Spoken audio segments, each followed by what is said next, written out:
Hello, friends. Night has already fallen, and the day was long and tiring. And now, it is time to rest. As always, I will tell you a kind legend that once took place in our beloved Middle-earth. So, settle in comfortably, gently close your eyes, and let our journey begin.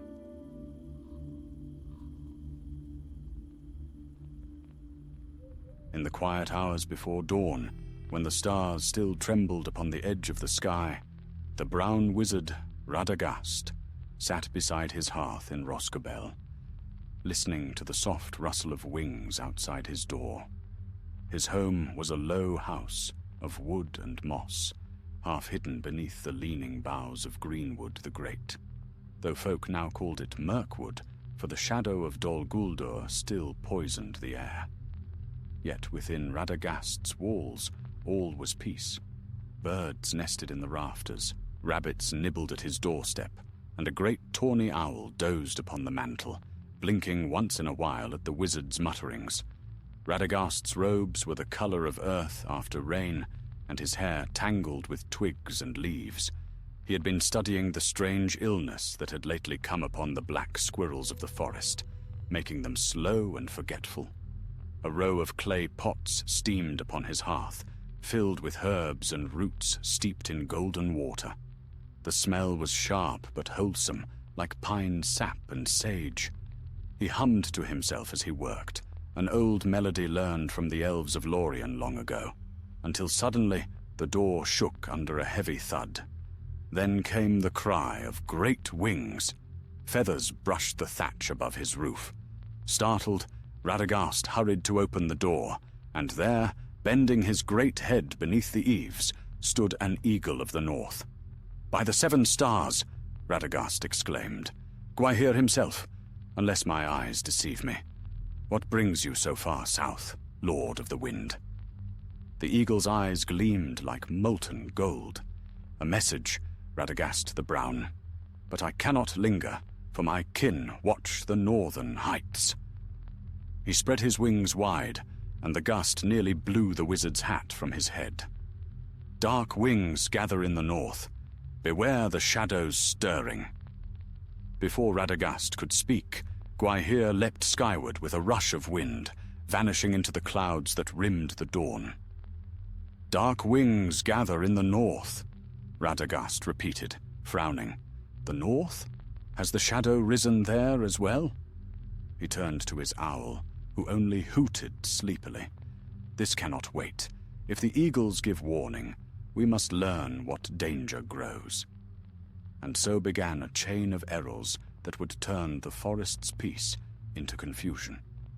By mid-morning, Radagast had packed his satchel with herbs, bread, and a flask of honeyed water.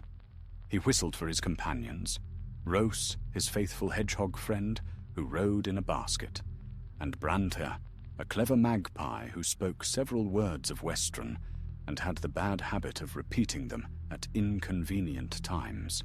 With his tall staff in hand and his cloak clasped tight, Radagast set out toward the northern reaches of Mirkwood, where the trees grew thick and the paths old and seldom trodden. The forest greeted him with whispers and creaks, the language of bark and leaf. He listened as he walked, for Radagast could understand many things that beasts and birds said, though not always rightly. The wood was waking, stretching in the morning light, yet beneath the songs of sparrows he sensed unease. The squirrels chattered warnings, the deer kept to the shadows, and even the bees flew low, as though wary of what might stir above. At midday he rested by a stream, where the water ran pale and clear over smooth stones. There he met 2 woodmen from a nearby settlement, carrying bows and axes upon their shoulders. They greeted him with a mix of respect and caution, as men often did when meeting wizards. "Well met, Master Radagast," said one, a tall man with a brown beard. "Have you news from the south? Strange cries were heard last night, great wings over the treetops. Some say they were the servants of Dol Guldur returning." "Servants of Dol Guldur?" Radagast repeated, troubled. Nay, I think it was one of the eagles who flew above. Yet the tidings are ill indeed. There may be stirrings in the north, beyond your lands. The woodmen exchanged uneasy glances. We have seen smoke upon the horizon, said the other. If dark things are abroad, we will need warning sooner than rumor brings it. Radagast nodded gravely. Then I shall go before you. If evil creeps back into these woods, it shall find me waiting. And with that, he departed, unaware that his words would soon be carried among the woodmen like sparks upon the wind, kindling both fear and misunderstanding. That night, as the forest deepened into twilight, Radagast made his camp beneath an ancient oak. He spoke softly to the creatures that gathered near, mice, birds, even a shy fox, and asked what they had seen. Their tales were scattered, the flap of wings in the dark, strange shadows on the ground, and whispers of black shapes moving beneath the trees. Each told a different version, none clear, but all troubling. The shadow grows, he murmured to himself. Gwaihir's warning was true. But high above, hidden by clouds, another messenger flew, a raven from the north, seeking Radagast with tidings of a very different sort. Its wings, dark as soot, glided silently over the forest. Yet a sudden wind drove it off course, and it was not until morning that it would find him. By then, the misunderstanding would already have taken root, and the tale of dark wings would mean something far different than Gwaihir had intended. The dawn that followed was pale and cold, the kind of morning when mist clings to the roots of trees and the breath of the forest hangs upon the air like smoke. Radagast rose early, shaking dew from his cloak and muttering about the stiffness of his knees. Branthir the magpie perched upon a branch above him, preening his wings, while the hedgehog rose snuffled through a patch of mushrooms with curious determination. "Come now," said the wizard, fastening his satchel. "We must reach the high glades before noon. There's an old watch hill there, built by the woodmen long ago, where the air runs clearer. From it, I may read the signs of the sky." Branthir croaked, "Dark wings! Dark wings!" in a tone both solemn and delighted. Radagast frowned. Yes, we have heard it already. But if you keep repeating such things, you'll frighten every creature from here to the Anduin." The magpie tilted his head and said nothing, though his eyes glimmered mischievously. The path wound northward, narrowing between boles of blackened oak and ancient pine. Strange fungi glowed faintly where the light dimmed, and the smell of damp earth filled the air. Though Radagast loved the forest dearly, even he could sense its sickness. There was rot beneath the roots, and a silence that felt watchful.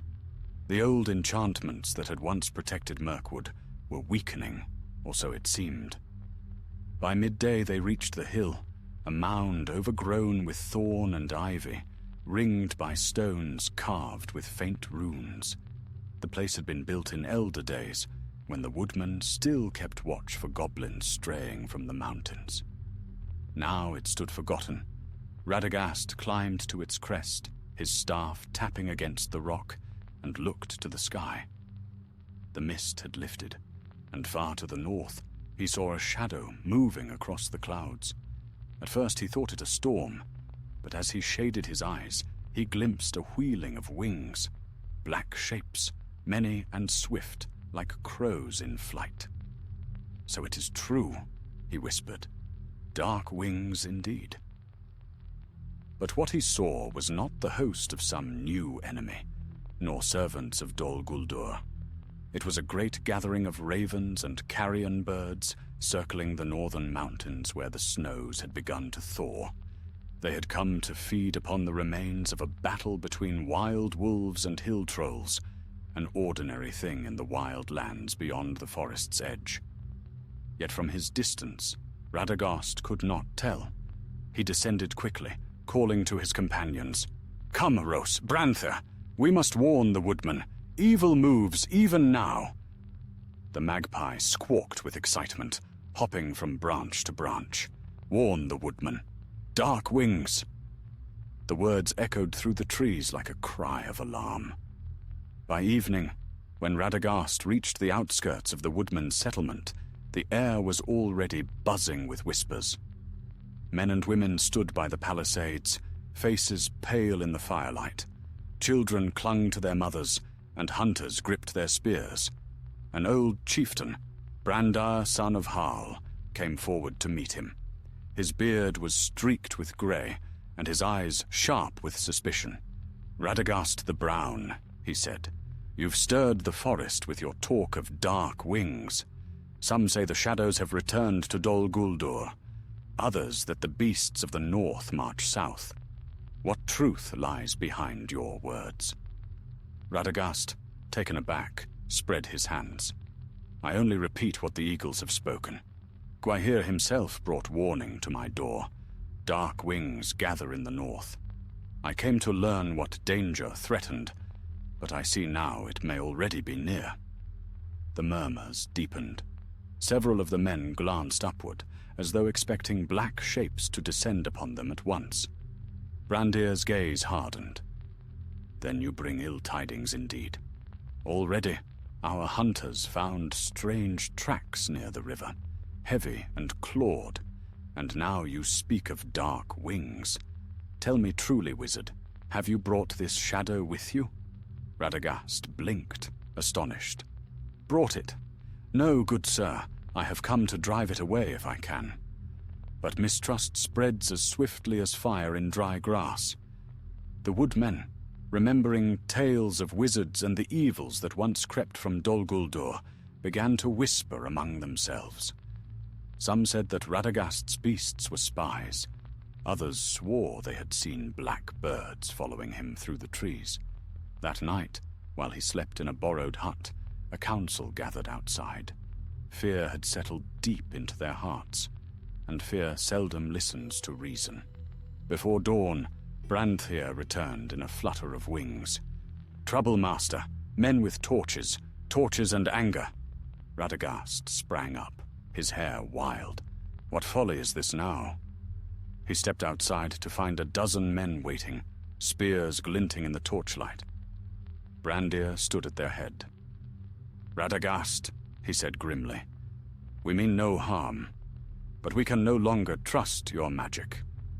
You have roused the forest. The beasts act strange, and birds cry warnings. We must ask you to leave before worse befalls us." Radagast's heart sank. "You mistake the cause, my friends. The forest was uneasy long before I came. If dark things move again, we must face them together, not in division." But Brandir shook his head. "Go, Radagast. Go before the people turn their fear to anger." There was no malice in his tone, only sorrow, yet the meaning was clear. So Radagast gathered his things. The owl from his hearth had found him in the night and perched silently on his shoulder, watching as he turned away from the lights of the village. Brantthir followed, muttering, "Fools, fools, dark wings, fools!" while Rose squeaked softly in his basket. They took once more to the forest path, the trees closing behind them. "Ah, my foolish tongue," the wizard sighed. "Had I but asked the eagles again to make plain their meaning. Words fly faster than birds, and half as clear. Still, the truth must be found, and I will not rest till I know what these dark wings truly portend." Far behind him, in the clearing of the woodmen's camp, a watchman gazed upward. Against the grey of dawn, a black shape crossed the sky, one of the same ravens that had been circling the north. He pointed and shouted in alarm. The people, still fearful, saw only what they expected, a sign of the shadow. And so, as Radagast journeyed deeper into Mirkwood in search of answers, a storm of misunderstanding gathered behind him, one that would soon drive men and wizard alike into peril none had foreseen. The forest grew darker. the air thick with the scent of damp moss and decay. Somewhere in the distance, a wolf howled. Radagast tightened his grip on his staff and walked on. "Let this be cleared before the moon wanes," he murmured, "else I fear the shadow will not be the only darkness upon these woods." Unseen by him, a pair of eyes watched from the undergrowth, small, yellow, and cruel. A whisper passed between the trees. Orcs were abroad once more, and they had heard the same rumors of dark wings that now haunted the forest. They smiled in the gloom. If the woodman and the wizard were at odds, the forest would be easy prey. Thus, the misunderstanding began to bear its bitter fruit. The days that followed were heavy with mist and silence. Mirkwood, always strange and secretive, seemed now to hold its breath, as though listening for something unseen. The very light that filtered through the boughs was pale and green, turning the air into dim twilight even at noon. Radagast walked softly beneath the ancient trees, his thoughts a tangle of worry and wonder. He had always loved the creatures of the wild better than the dealings of men or the counsels of the wise. The beasts and birds had no deceit in them, only the truth of their natures. Yet now even they were troubled. The thrushes no longer sang in the glades, the deer moved as shadows, and the spiders, those cursed children of Ungoliant, spun their webs farther north than ever before. It was as if the forest itself were drawing inward, mistrustful of its own heart. Rose the hedgehog rode quietly in his basket, poking his snout out now and again to sniff the air. Brante the magpie kept darting ahead, circling back to report in a hasty flurry of wings. "Tracks! Smell of orc fire! Bad business! Bad business!" he squawked. Radagast stopped where the magpie pointed. The ground was disturbed, broken roots, trampled ferns, and the print of heavy boots. He crouched to study the tracks. They were small in number, perhaps half a dozen, but fresh. The marks led westward, toward the deeper glades. "Orcs in these woods again," he murmured. "They come prowling from Dol Guldur, no doubt. But what draws them so far north?" He rose, tightening his cloak. "Come, my friends. We must see this to its end. Perhaps this, and not some phantom of wings, is the shadow we seek." The trail led them into a narrow vale, where the trees grew thick and the air hung heavy with damp. The light dimmed to near darkness. All around, the silence pressed close, broken only by the drip of water and the soft scurry of unseen things.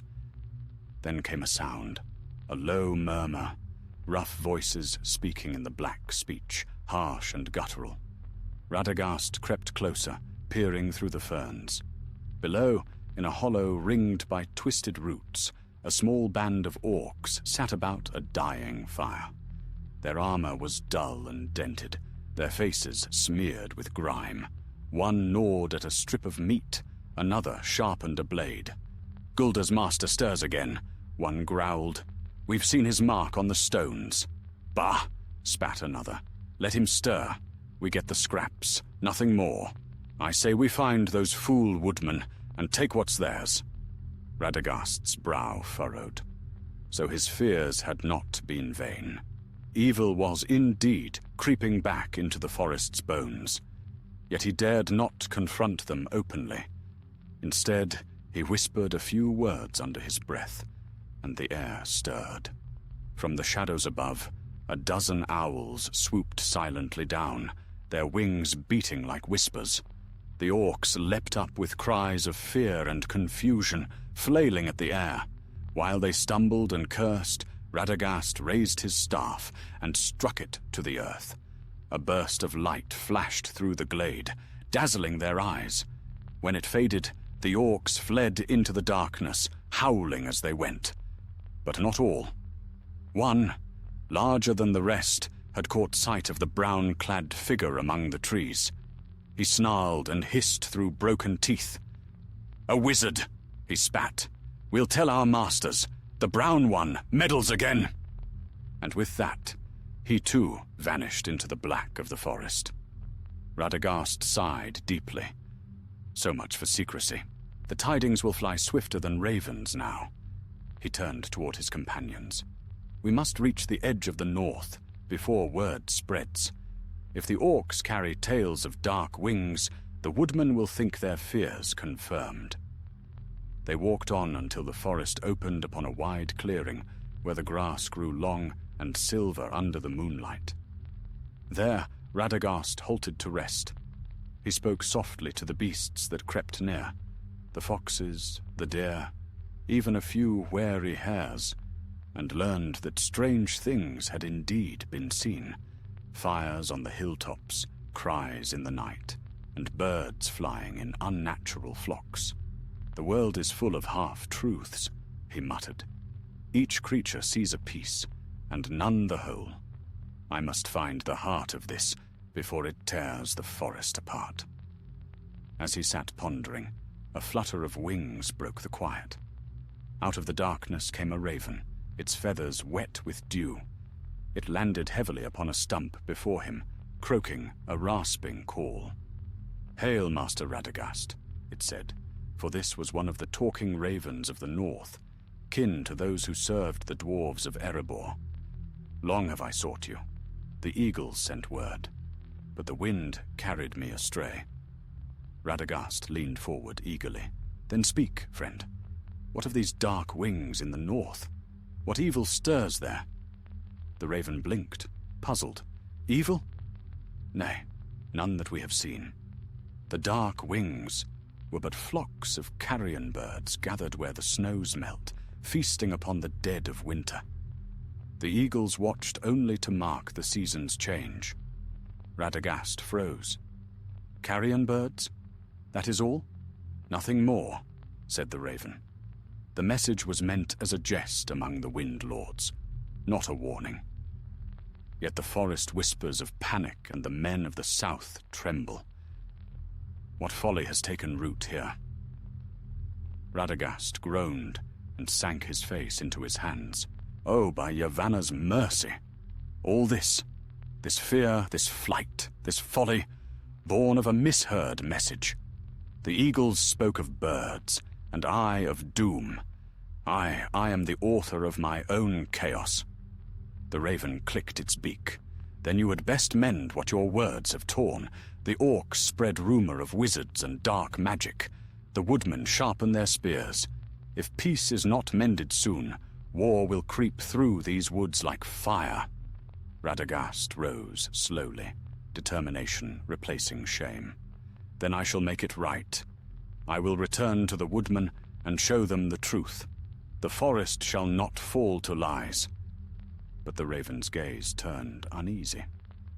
Go swiftly then, for not all have fled. The orcs you scattered march south even now, and their master's servants watch from Dol Guldur.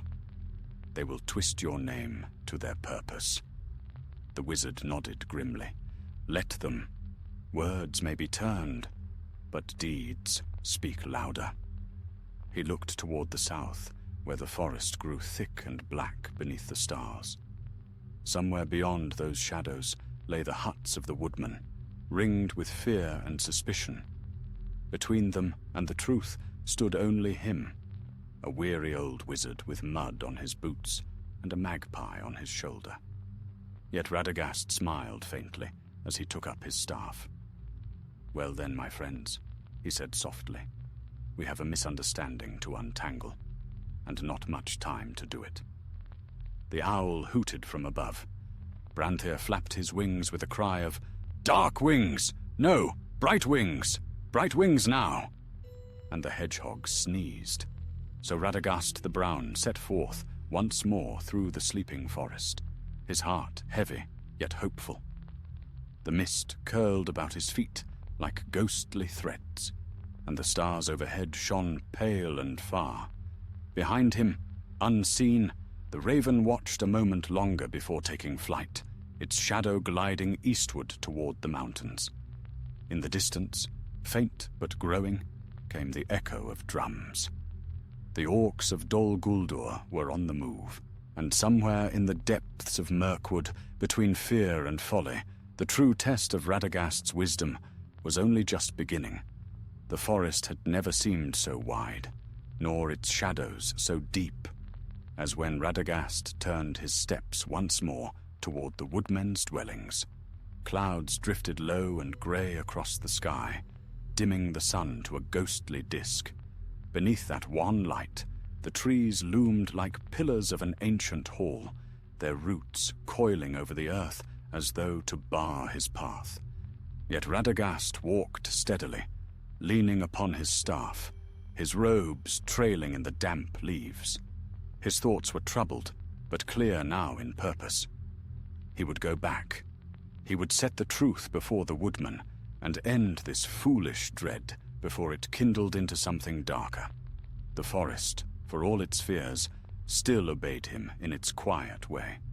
The branches seemed to bend aside to let him pass, and the small creatures came out to watch him go.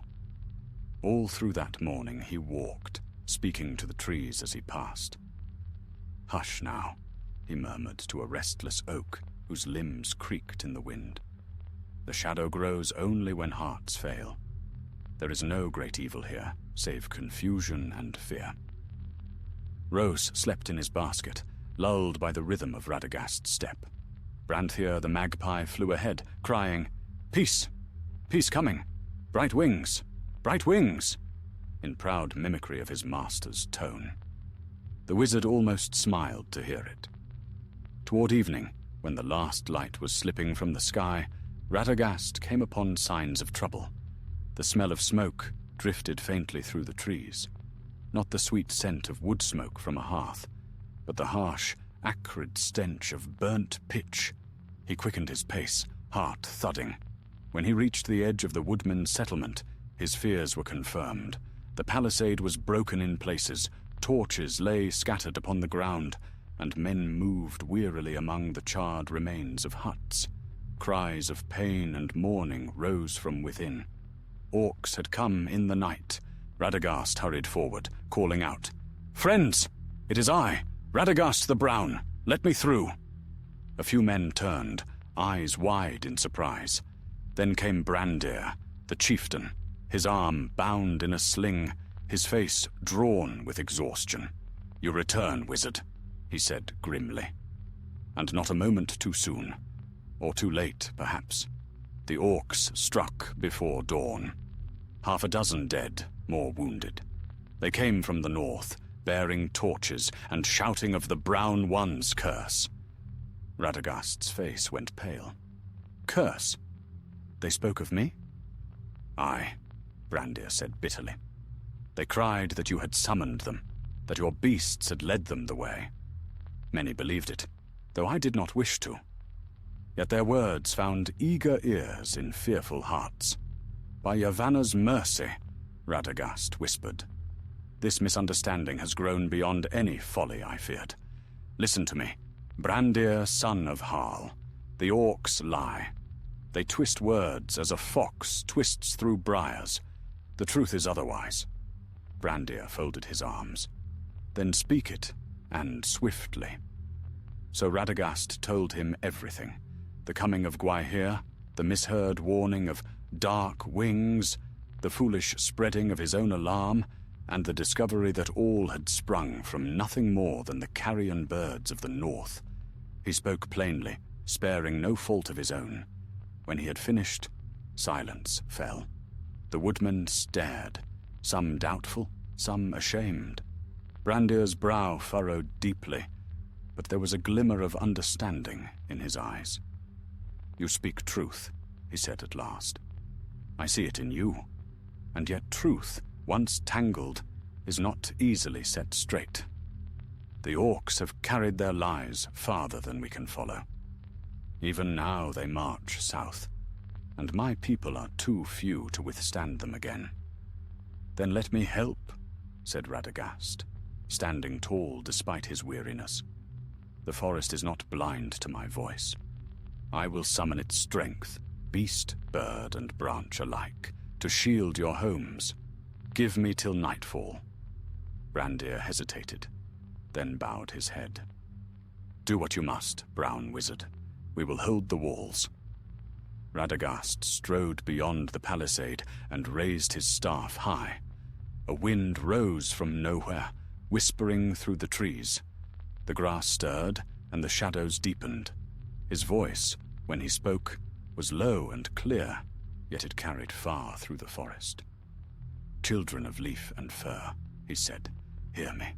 A sickness of fear lies upon this wood, and evil feeds upon it. Cast it out. Let none who serve shadow pass these bounds."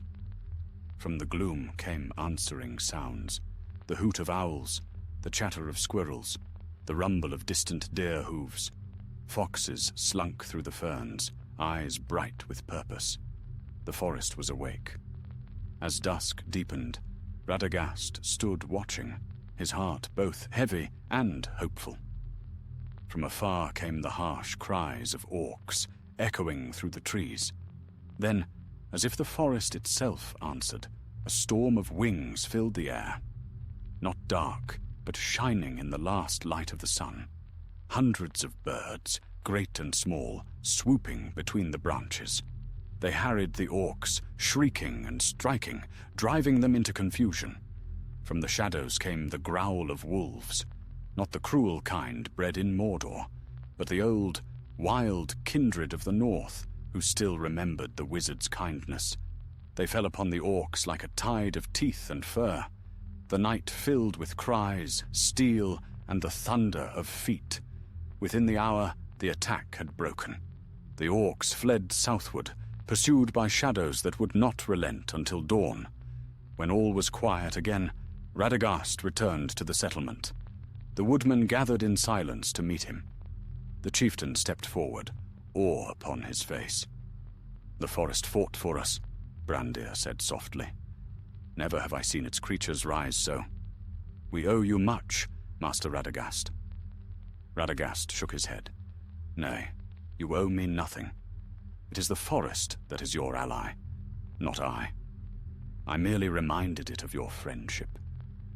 Brandir bowed low. "Then let there be peace again between us. We were fools to doubt you." "Fear makes fools of us all," said the wizard gently. "Even wizards."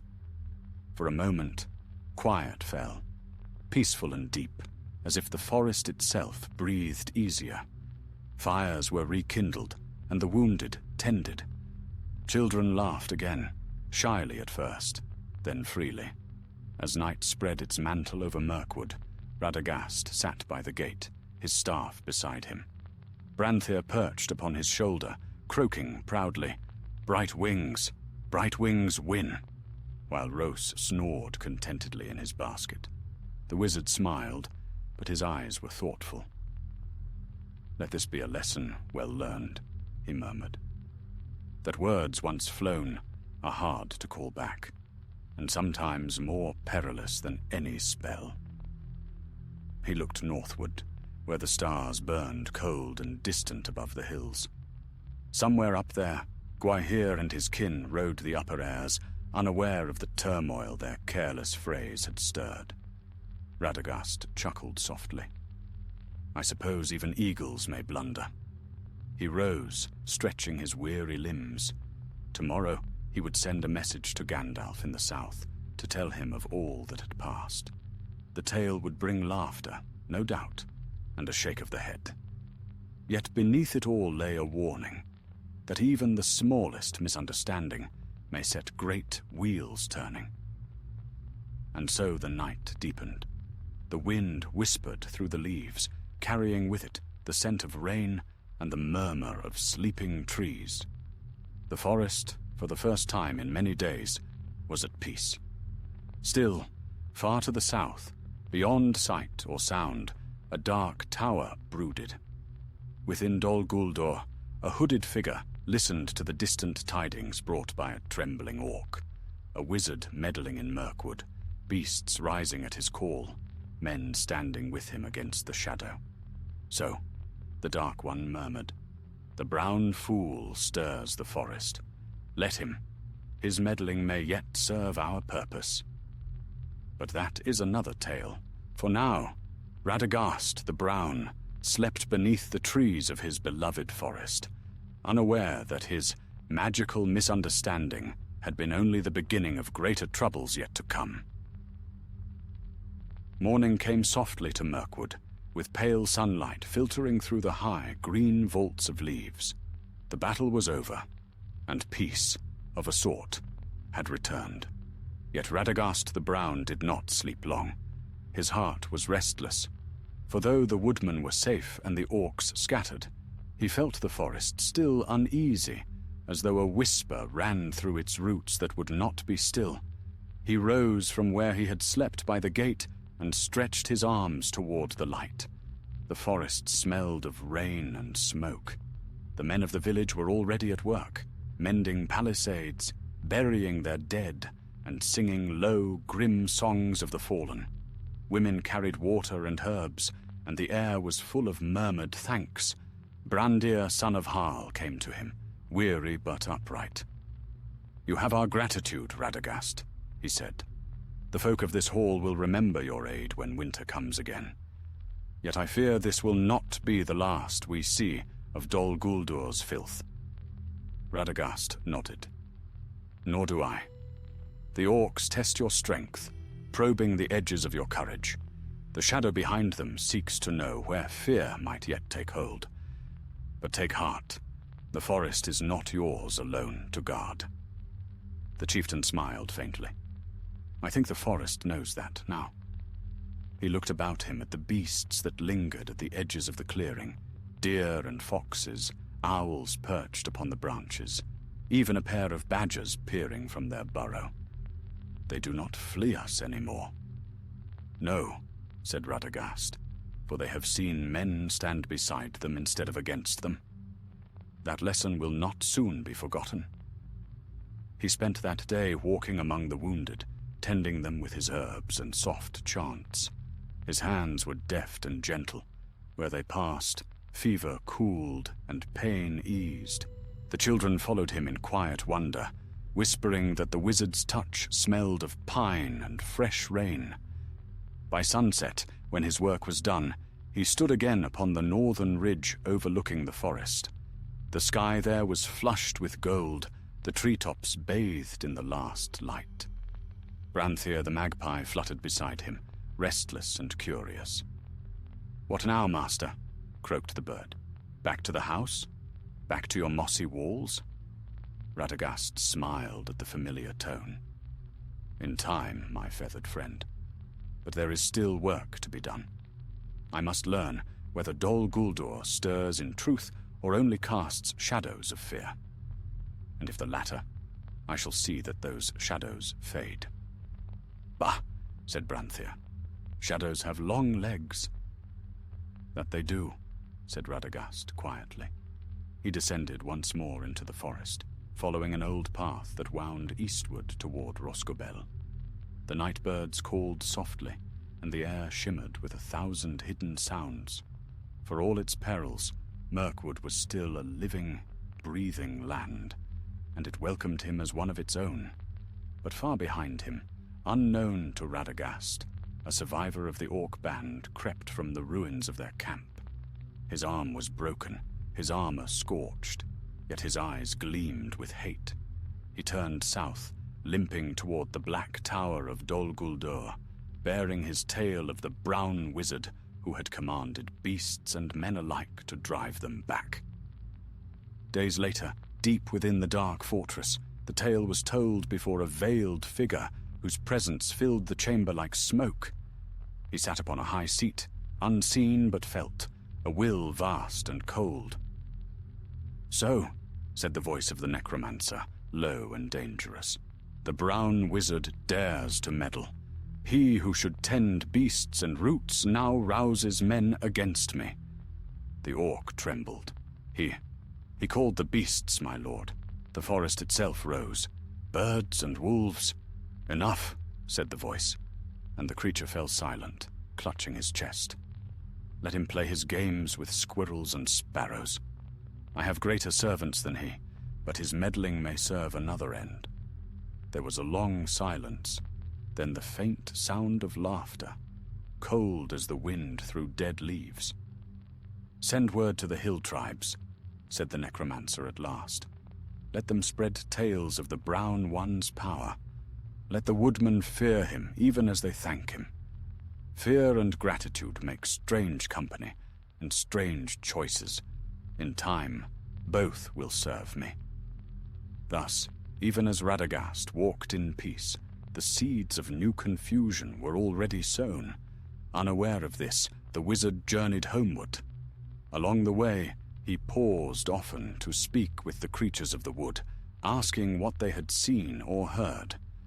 From the squirrels he learned that strange travelers passed through by night, cloaked and silent, their footprints lighter than a man's.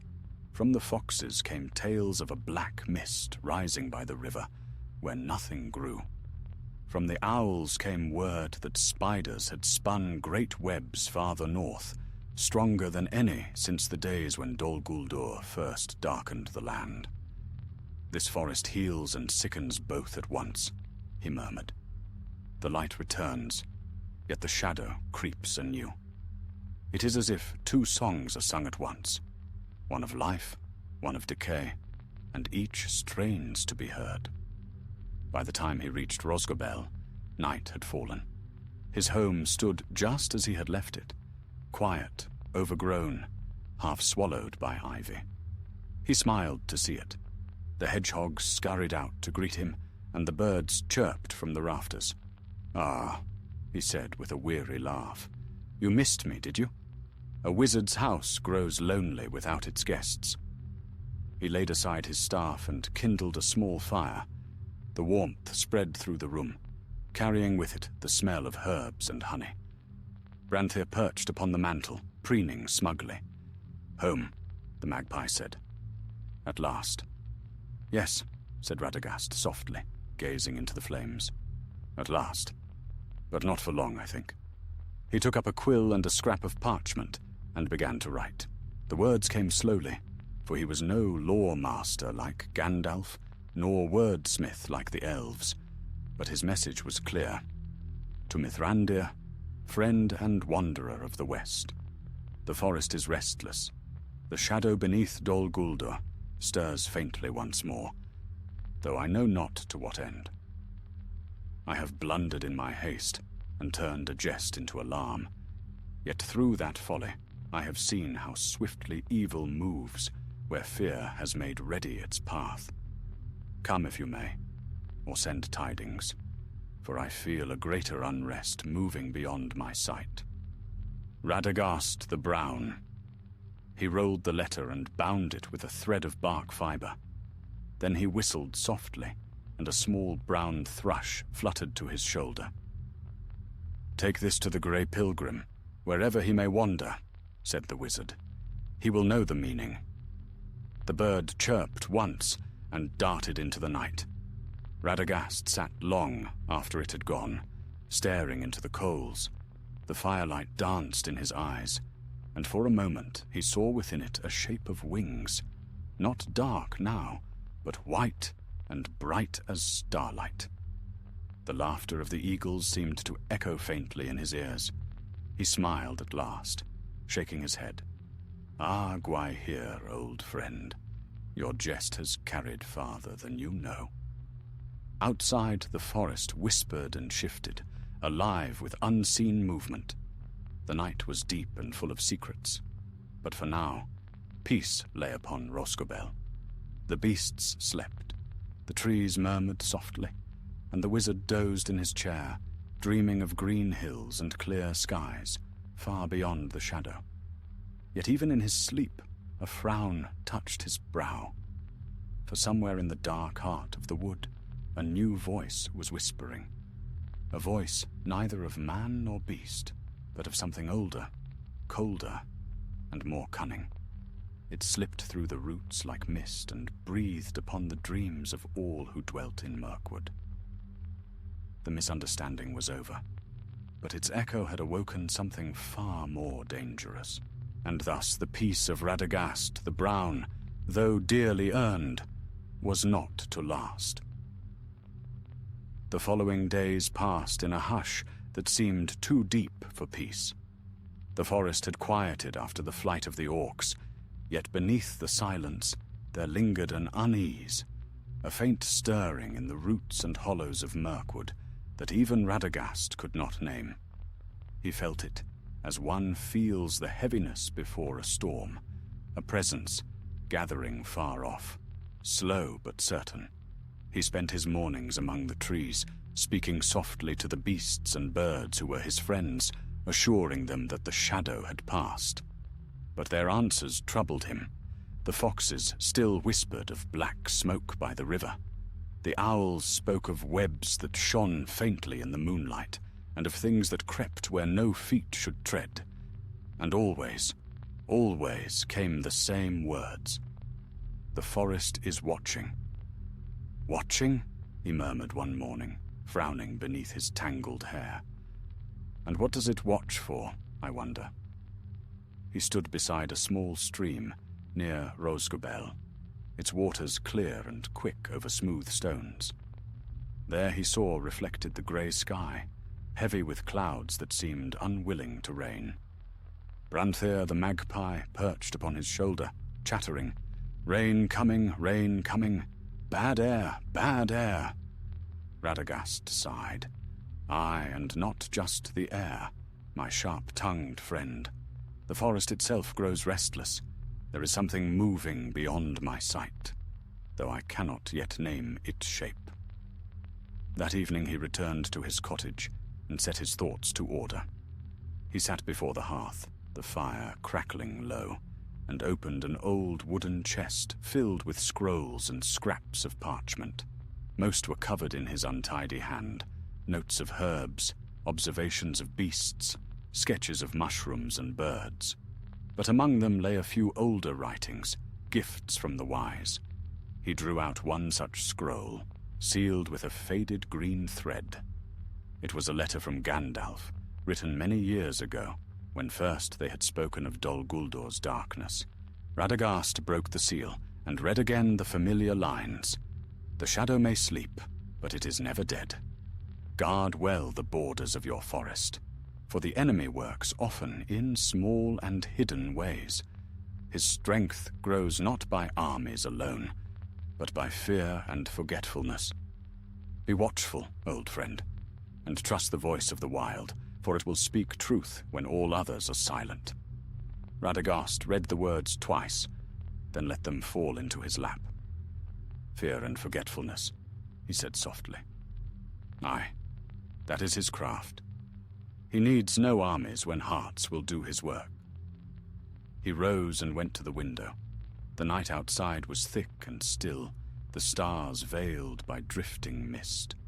He could hear the faint rustle of leaves, and beneath it, a softer sound, the whisper of something sliding through the undergrowth.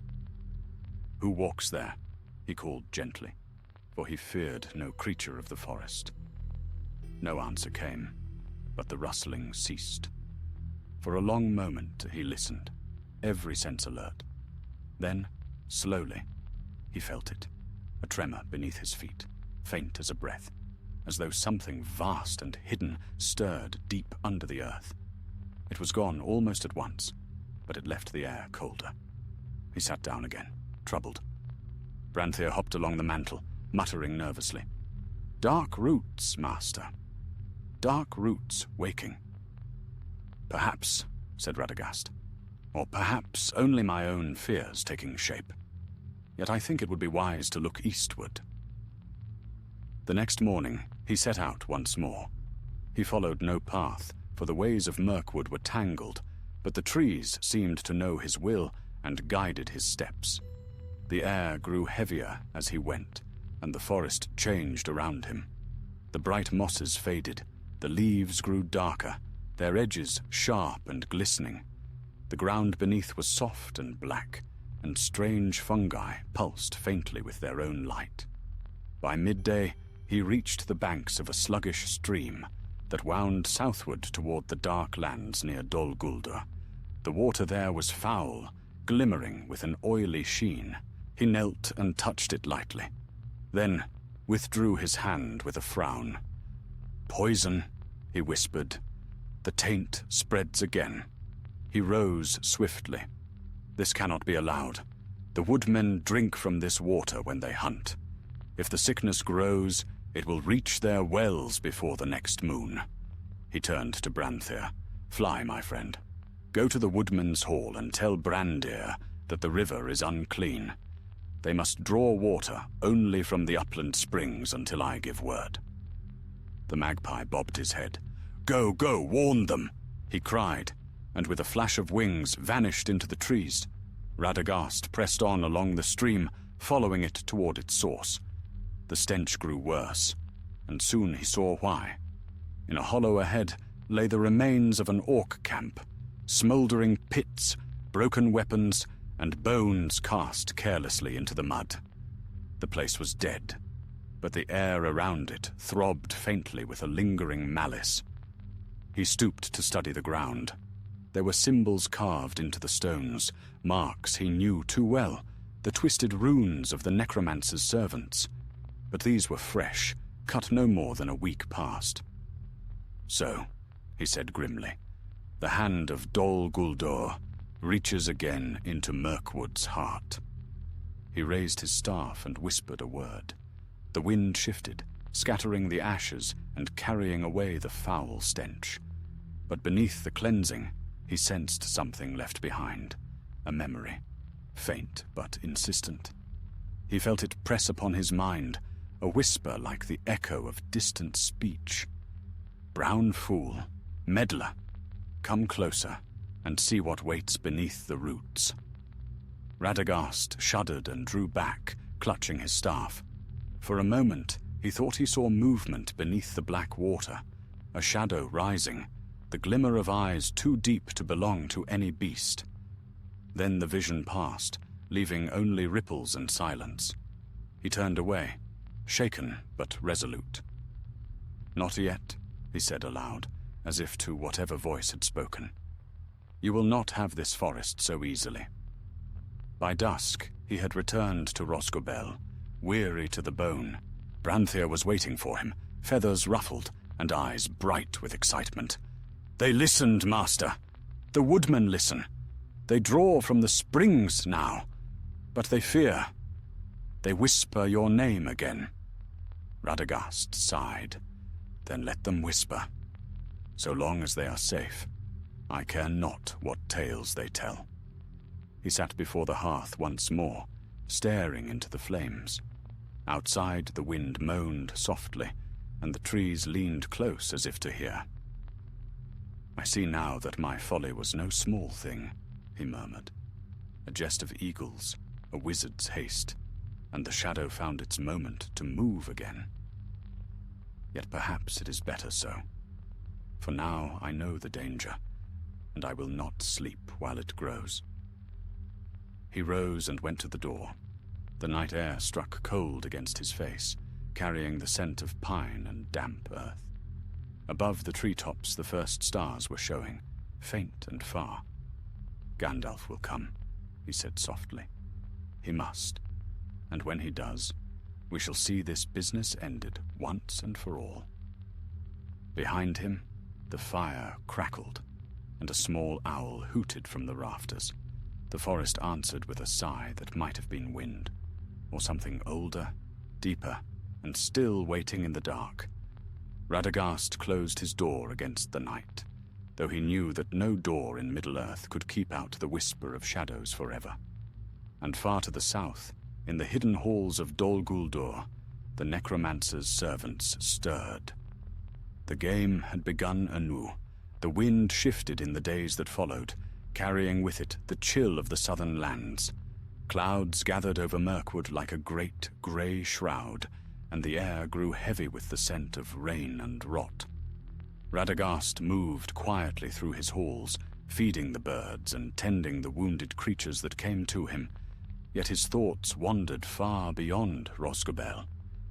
He could not rid himself of the feeling that the forest was holding its breath, waiting for something unseen to stir.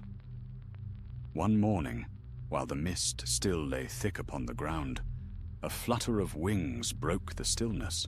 A thrush, weary and wet, came beating against his window. Radagast opened it. and the small bird dropped a tiny scrap of parchment upon his hand. The writing was swift and strong, Gandalf's hand. "Radagast, old friend, your message reached me. Guard your borders well and trust your instincts. There is indeed a stirring in Dol Guldur, and spies move through the north. I go now to speak with the White Council. Do not act alone. Keep watch, but keep safe. We may soon have need of you." Radagast read the letter twice, frowning deeply. "Not act alone," he murmured. "A fine thing to say when one lives half the world away." Branthir the magpie, perched nearby, cocked his head. Need of you, he repeated. Yes, yes, said Radagast absently. They will have need of me when the sky is already falling, no doubt.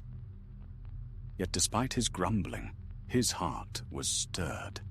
If Gandalf himself suspected danger, then the shadow in Mirkwood was no mere fancy. The necromancer had slept before, hidden, silent, but perhaps he now woke again. That night, Radagast could not rest. The forest moaned under the weight of the wind, and strange lights flickered among the trees. At last he rose, took up his staff, and stepped outside. Rain had begun to fall, soft and steady. It glistened on the leaves and made the air smell sharp and clean, but there was no joy in it. The rain felt cold, as if it fell from a sky already weary of its own tears. He turned eastward, toward the unseen shadow of Dol Guldur. Though miles away, he felt its presence, like a bruise upon the heart of the land. I will not act alone, he said softly, remembering Gandalf's words. But neither will I sit idle while this forest sickens around me. He whistled once, low and clear, and from the darkness came the answering cry of an owl. Soon more joined it, a circle of wings above the treetops. The creatures of Mirkwood still heeded his call. He spoke to them in the tongue of birds, a language few others in Middle-earth could shape. Fly, he told them, and see what stirs beyond the narrows. Seek the rivers and the roots, the old burrows and caves. Watch, and return with what you learn. They scattered like leaves in the wind. For 3 days, Radagast waited, restless and weary. On the 4th, they began to return. From the north came tidings of empty hills and fallen trees, of men gone missing near the borders. From the west, reports of strange figures cloaked in grey, passing swiftly and leaving no tracks. And from the south, where the dark tower stood, came silence. No owl, no raven, no sparrow had returned from that quarter. The forest itself seemed to shy away from those lands. Radagast sat before his hearth that evening, staring into the fire. The silence is worse than any noise, he murmured. Something lies beneath it, listening. That night, as he dozed fitfully in his chair, he dreamed. He saw a vast plain of black water, its surface still as glass. Beneath it moved shapes, shadows of wings, not of birds, but of vast and terrible creatures. And from the depths came a whisper that chilled his very soul. Brown wizard, you speak with beasts, but they cannot save you. The forest is mine again. He woke with a start. Sweat cold upon his brow. The fire had gone out, and the night pressed thick against the window. But even as he sat listening, the whisper came again. Not in his mind, but through the open door. Radagast. It was not the voice of any beast, nor the sound of wind through branches. It was soft and low, almost human, but carried the weight of ages. He rose, gripping his staff. Show yourself, he said firmly. This house is under my keeping. No shadow has claim here. The darkness stirred. For an instant, he thought he saw a shape, a figure robed in black, standing just beyond the threshold, its form half hidden by rain. Then the wind gusted. and the figure was gone. Radagast stepped into the night, his eyes narrow. The forest lay silent once more. Yet the feeling of being watched did not fade. When morning came, he found tracks by the stream, a single line of footprints, small and light, as if made by a man walking barefoot. But the earth where they passed was scorched, the grass blackened, and the soil cracked. He bent to study them, his heart uneasy. "So," he murmured, "the servants of Dol Guldur have learned stealth." He followed the tracks as far as he dared. They led east, vanishing among the twisted roots of the older trees. When at last he turned back, he could feel the forest stirring uneasily behind him, as if a great beast had shifted in its sleep. That evening, as he sat upon his doorstep, Branthir returned from a long flight, feathers wet and eyes wide. "News, master! Bad news!" Radagast looked up sharply. "Speak, my friend." The magpie fluttered onto his shoulder, trembling. Woodmen whisper.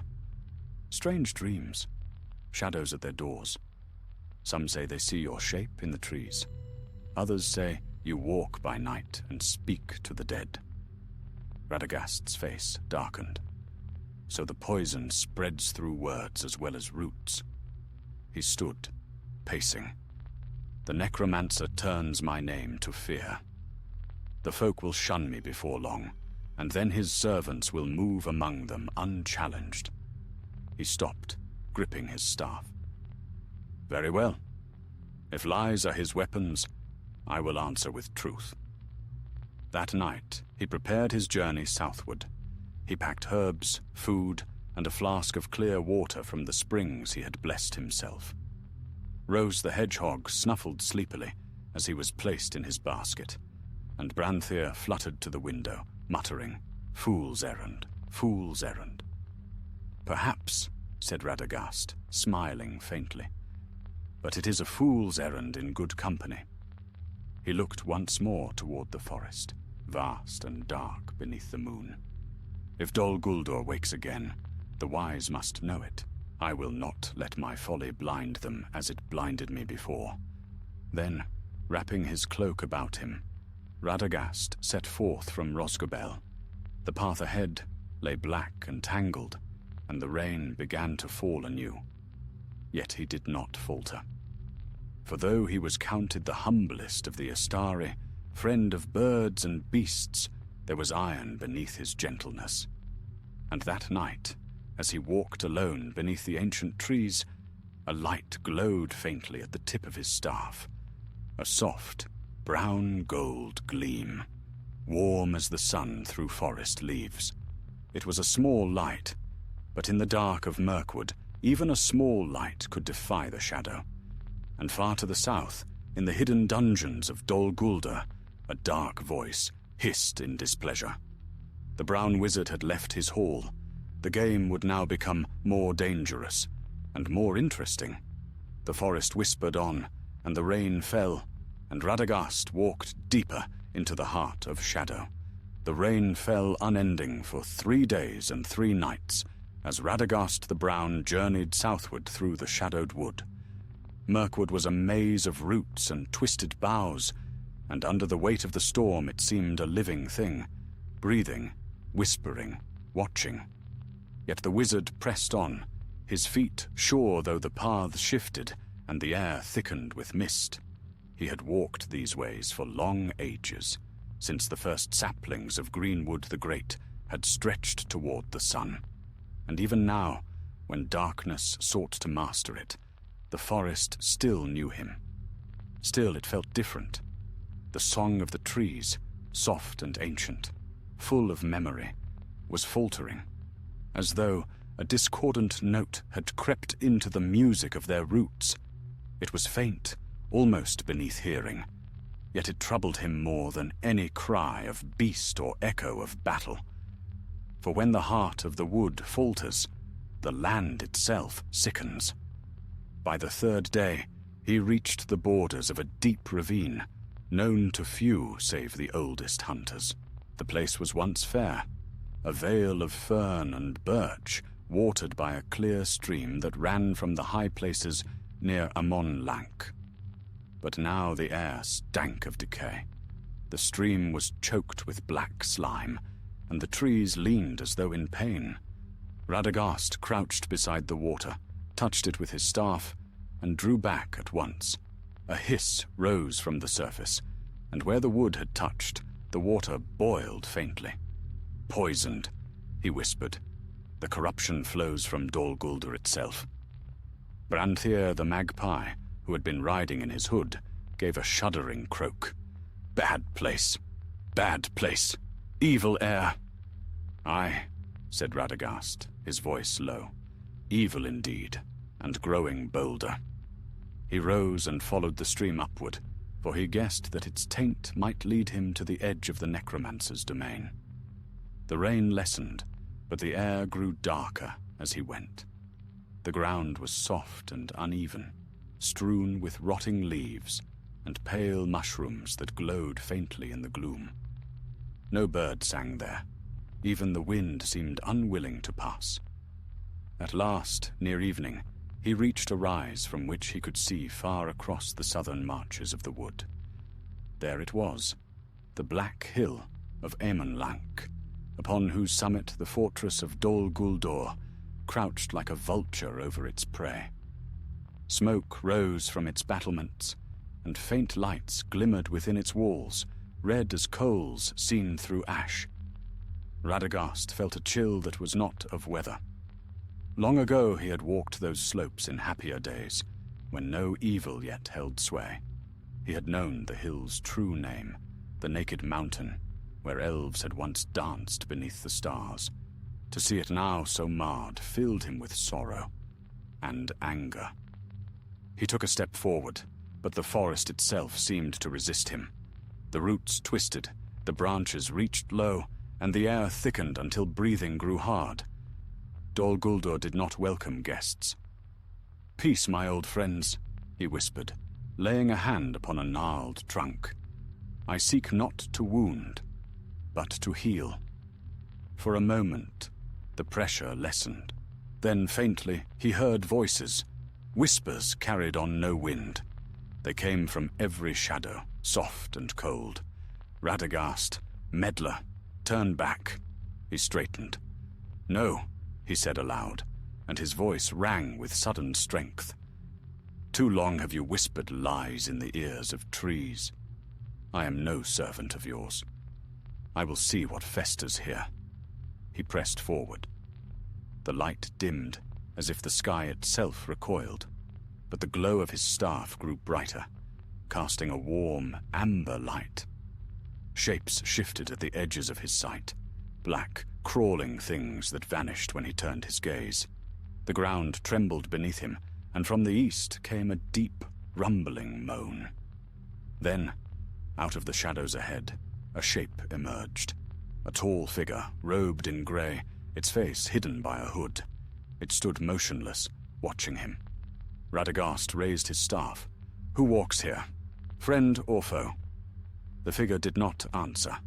For a long moment, they faced each other in the half-light, and then, slowly, the stranger lifted its head. Beneath the hood gleamed eyes cold and pale as moonlight. "I know you," said Radagast softly. "You are one of the 9. The wraith said nothing, but drew a long, thin blade that hissed as it left the scabbard. Radagast stepped back, his heart steady. He had faced dark things before, though not often alone. "So," he murmured, "the shadow's hand reaches farther than I feared."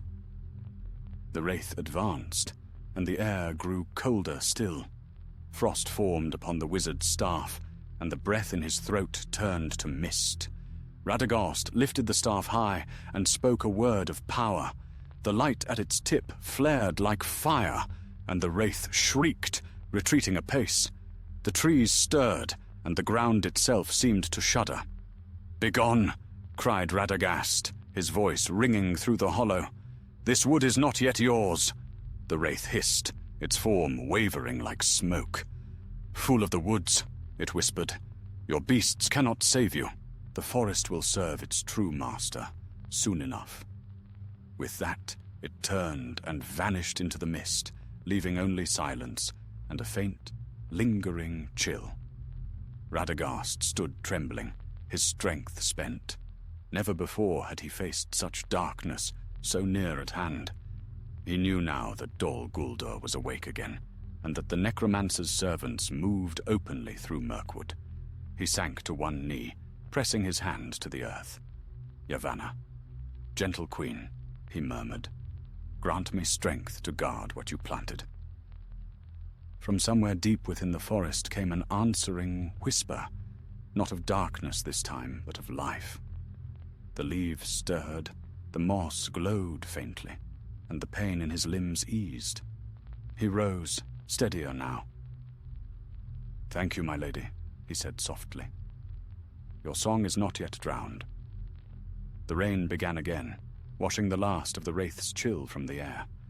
Radagast turned northward, knowing he could not face such power alone. He must find Gandalf, or send word to the council.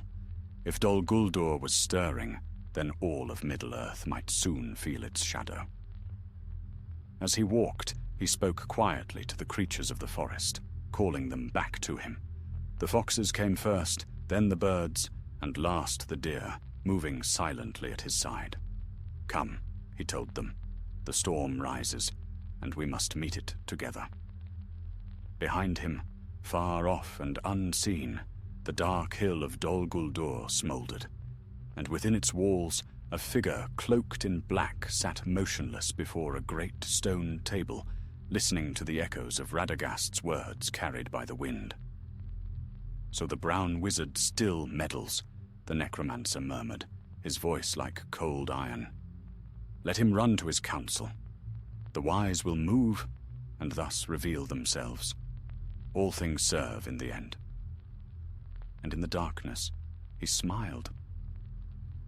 The morning after his encounter with the wraith dawned pale and cold.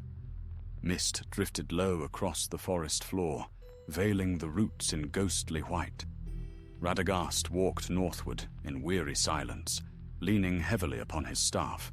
His robes, soaked by the night's rain, clung to him, and his breath rose in faint clouds. Yet his eyes, though tired, burned with resolve. He had seen enough to know the truth. The necromancer had returned. Dol Guldur's shadow was not merely memory, but a living force once more.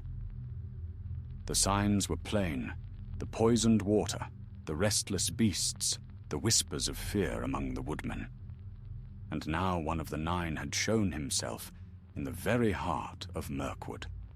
Radagast's heart was heavy with dread, but beneath it stirred a spark of grim purpose. The White Council must be told, and quickly. But even as he thought of messengers and meetings, another fear grew in him. What if Gandalf was already near that shadow? The Grey Pilgrim had long watched the borders of the necromancer's realm, seeking the truth of his strength. If he had ventured too far, he might even now be in peril. So the brown wizard pressed on, deeper into the wild, his steps quickened by worry. The forest seemed to change as he went. The great trees thinned, giving way to younger growth. The air grew clearer, though the scent of decay still clung faintly. Birds returned to the branches, their songs timid at first, then bolder as the light strengthened. By noon he reached a glade where a circle of birches stood about a pool. The water was clean and bright, fed by hidden springs, and for the first time in many days, Radagast allowed himself to rest. He knelt beside the pool and cupped the water in his hands, drinking deeply. The coolness steadied him, and his thoughts cleared. As he drank, a voice spoke from the shadows. "You look as one pursued, old friend." Radagast started and turned sharply, but then his face broke into a smile. From between the trees stepped an elf, tall and golden-haired, clad in woodland green. His eyes were bright and keen as the starlight upon the sea. "Galion of the woodland realm," said Radagast warmly. By the stars, I thought you were far north with Thranduil's host." "I was," said Galion, coming forward with the easy grace of his kind. "But the king grows uneasy. Strange tidings reach us daily, spiders stirring in their dens, shadows moving at the edge of our patrols. So he sent me south to learn what truth lies behind these rumors. And now I find you, wandering alone where none but ghosts dare tread." Radagast sighed. "Ghosts indeed, and worse. I have looked upon one of the 9. Galion's eyes widened. "A ring wraith. Here?" "Aye," said Radagast, his voice low. "He came to warn me away, but his very presence tells me all I need to know. Dol Guldur wakes again. The necromancer stirs." The elf's face darkened. "Then the whispers are true. Thranduil will not welcome such news." "No one will," said Radagast. "But it must be told. The White Council must gather. Gandalf must hear this." Galion hesitated. "Gandalf? He passed through our halls but 2 weeks ago, bound southward. He spoke little, save that he sought answers the rest of us feared to ask. If he went as far as Dol Guldur..." Radagast's heart sank. Then he may already be within the shadow. For a long moment, they stood in silence, the sound of the wind whispering through the birches. At last, Galion said, "If what you say is true, then time is short. I will return to my king and send word to Lothlorien. The Lady Galadriel will not ignore such tidings. But you, Radagast, what will you do?" The wizard looked southward, where the black line of Dol Guldur loomed faintly against the horizon. "I will find Gandalf," he said simply. "If he yet lives, he may need a friend. And if he does not, then at least his end shall not go unmarked." Galion bowed his head. "Then may the stars light your path, old friend. The forest owes you more than it knows." Radagast smiled faintly. "It owes me nothing. I only repay what it has given me." The elf vanished as swiftly as he had come, gliding into the trees without sound. Radagast watched him go, then turned once more to the south. He traveled swiftly, guided by instinct and the murmurs of the woodland creatures that followed him. Squirrels chattered of fires glimpsed at night. Owls spoke of men's cries carried on the wind. All paths seemed to lead toward the same place, the hill of Dol Guldur, where shadow gathered like storm clouds. By the 3rd night, Radagast came to a wide clearing near the borders of that accursed realm. There, hidden among the roots of an ancient oak, he found the remnants of a small camp. Ashes still warm, footprints of men and horses, and a few scattered crumbs of waybread. He bent to examine them and smiled grimly. "Elven Lambus," he murmured. "Then Gandalf has passed this way." He was not far behind, but even as hope stirred, the forest shuddered. A cry rose in the distance, not of beast nor bird, but of something cruel and inhuman. The sound carried through the trees, chilling the very air. Radagast straightened, clutching his staff. Then came another sound, a faint voice calling for help. It was weak, barely more than a whisper, yet unmistakably human. Radagast ran toward it, pushing through thorns and hanging vines. At last he reached a hollow where a man lay upon the ground, bound and wounded. His hair was dark, his face pale, and beside him lay the broken haft of a sword. "Peace, friend," said Radagast, kneeling beside him. "You are safe now." The man's eyes fluttered open. "Radagast," he whispered. "Gandalf spoke of you." Radagast's heart leapt. "Then he lives?" The man nodded weakly. "Taken. Dol Guldur. They captured him 2 nights past. He told me to run, to bring word, but they found me first." "Rest now," said Radagast gently. He drew forth a vial of clear water and let a drop fall upon the man's lips. "You have done well." The man sighed once and fell into sleep. Radagast rose, his expression hardening. The truth was plain. Gandalf was a prisoner within Dol Guldur. He turned toward the south, where the fortress loomed unseen beyond the trees, and for a long while he stood there in the rain, his staff shining faintly in the gloom. "So be it," he said softly. "If the Grey Pilgrim is taken, then the Brown shall follow. Let the necromancer beware, for he will find that even a fool of the woods may bite when cornered." The forest seemed to listen. Somewhere in the distance, thunder rolled. Radagast pulled his cloak tighter and stepped forward into the shadow. The rain swallowed his figure, and soon there was no sign of him, save the faint gleam of light that lingered where he passed, like the glow of embers beneath deep leaves. Thus began Radagast's most perilous journey, one that would lead him to the very threshold of Dol Guldur and into the heart of Middle-earth's oldest darkness. The forest of Mirkwood lay utterly still as Radagast drew near to Dol Guldur.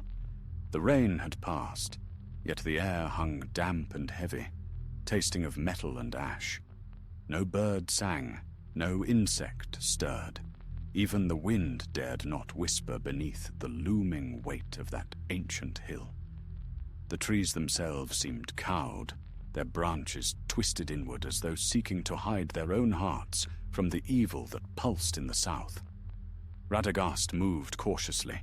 His cloak, the color of bark and earth, blended into the shadows. The light from his staff was dimmed to a faint glow, enough to guide his steps, but not to betray his presence.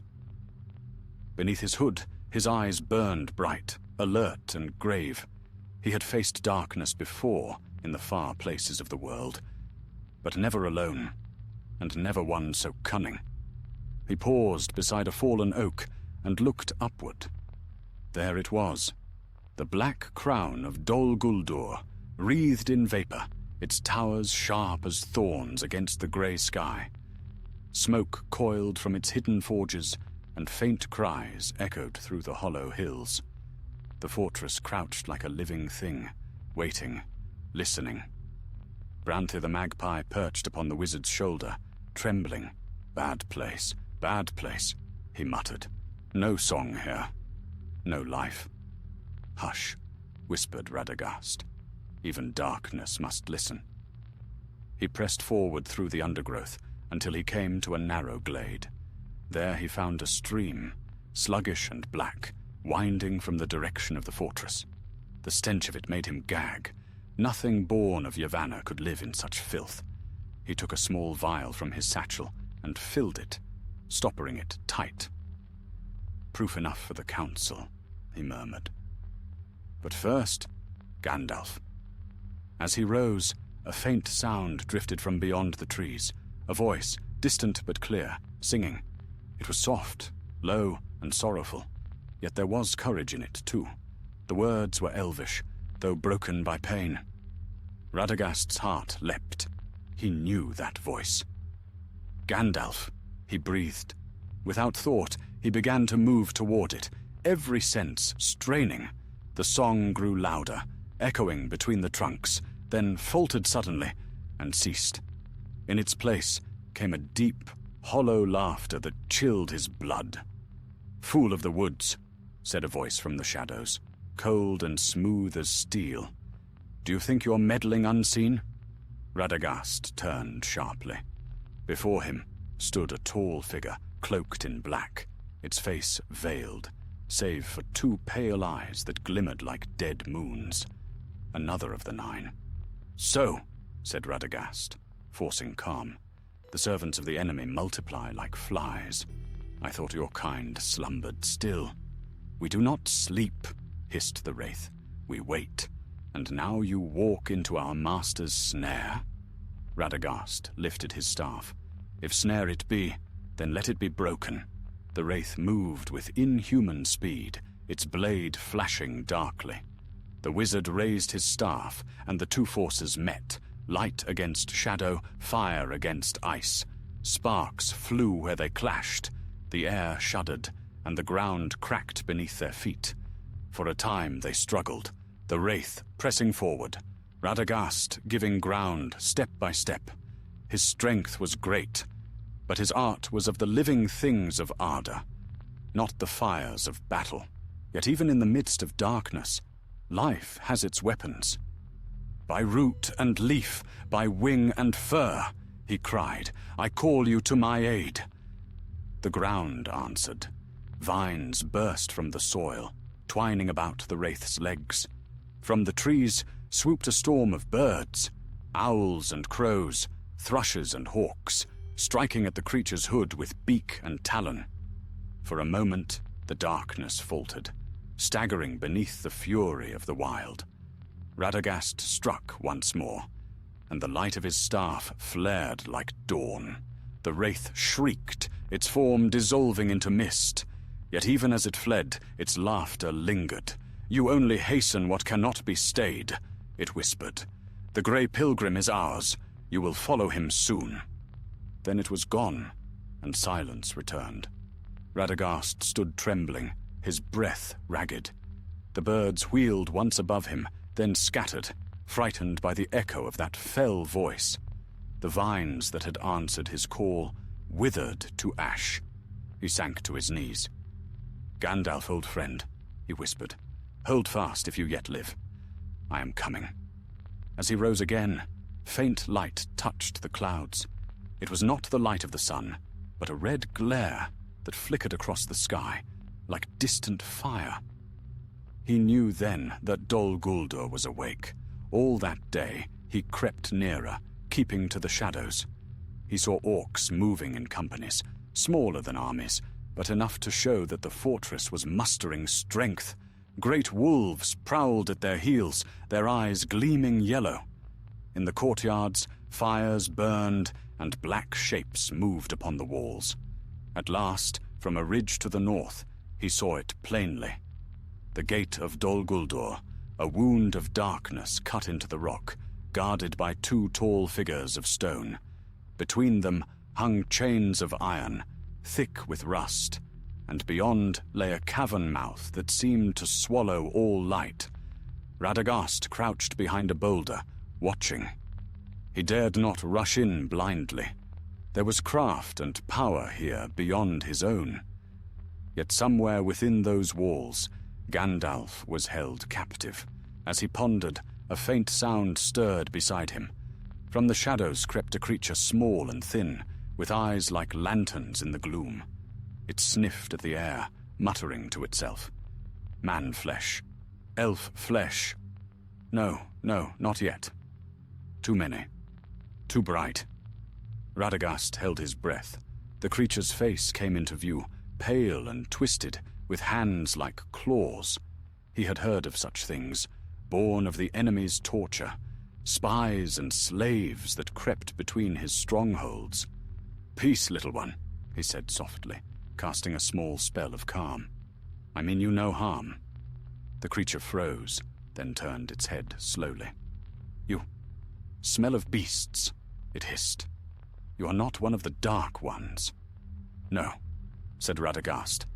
"I am their foe. Tell me, do you know of a man, a grey one, taken prisoner here?" The creature's eyes flickered. Yes, I saw him. The pale wizard. They took him to the pits below, where the air burns. He screams, but he does not die." Radagast's heart clenched. "Show me the way," he said. The creature shook its head. No, they see all. The eye sleeps not here." "I will hide us both," said Radagast. "And if we live, you shall have your freedom. No chains, no whips." The creature hesitated, then nodded once, trembling. "Come then, brown one. But move quietly, or the shadows will eat you." Together they crept closer to the fortress, slipping between roots and rocks, through cracks in the earth and old tunnels gnawed by time. The walls of Dol Guldur loomed above them, black and terrible. Radagast felt the weight of ages pressing down, but he didn't falter. In the depths of his heart burned one thought, one promise. that no friend of his would be left to darkness. And so, beneath the watchful towers of the necromancer, the brown wizard passed into the shadow. The hunt for Gandalf had begun. Darkness swallowed all.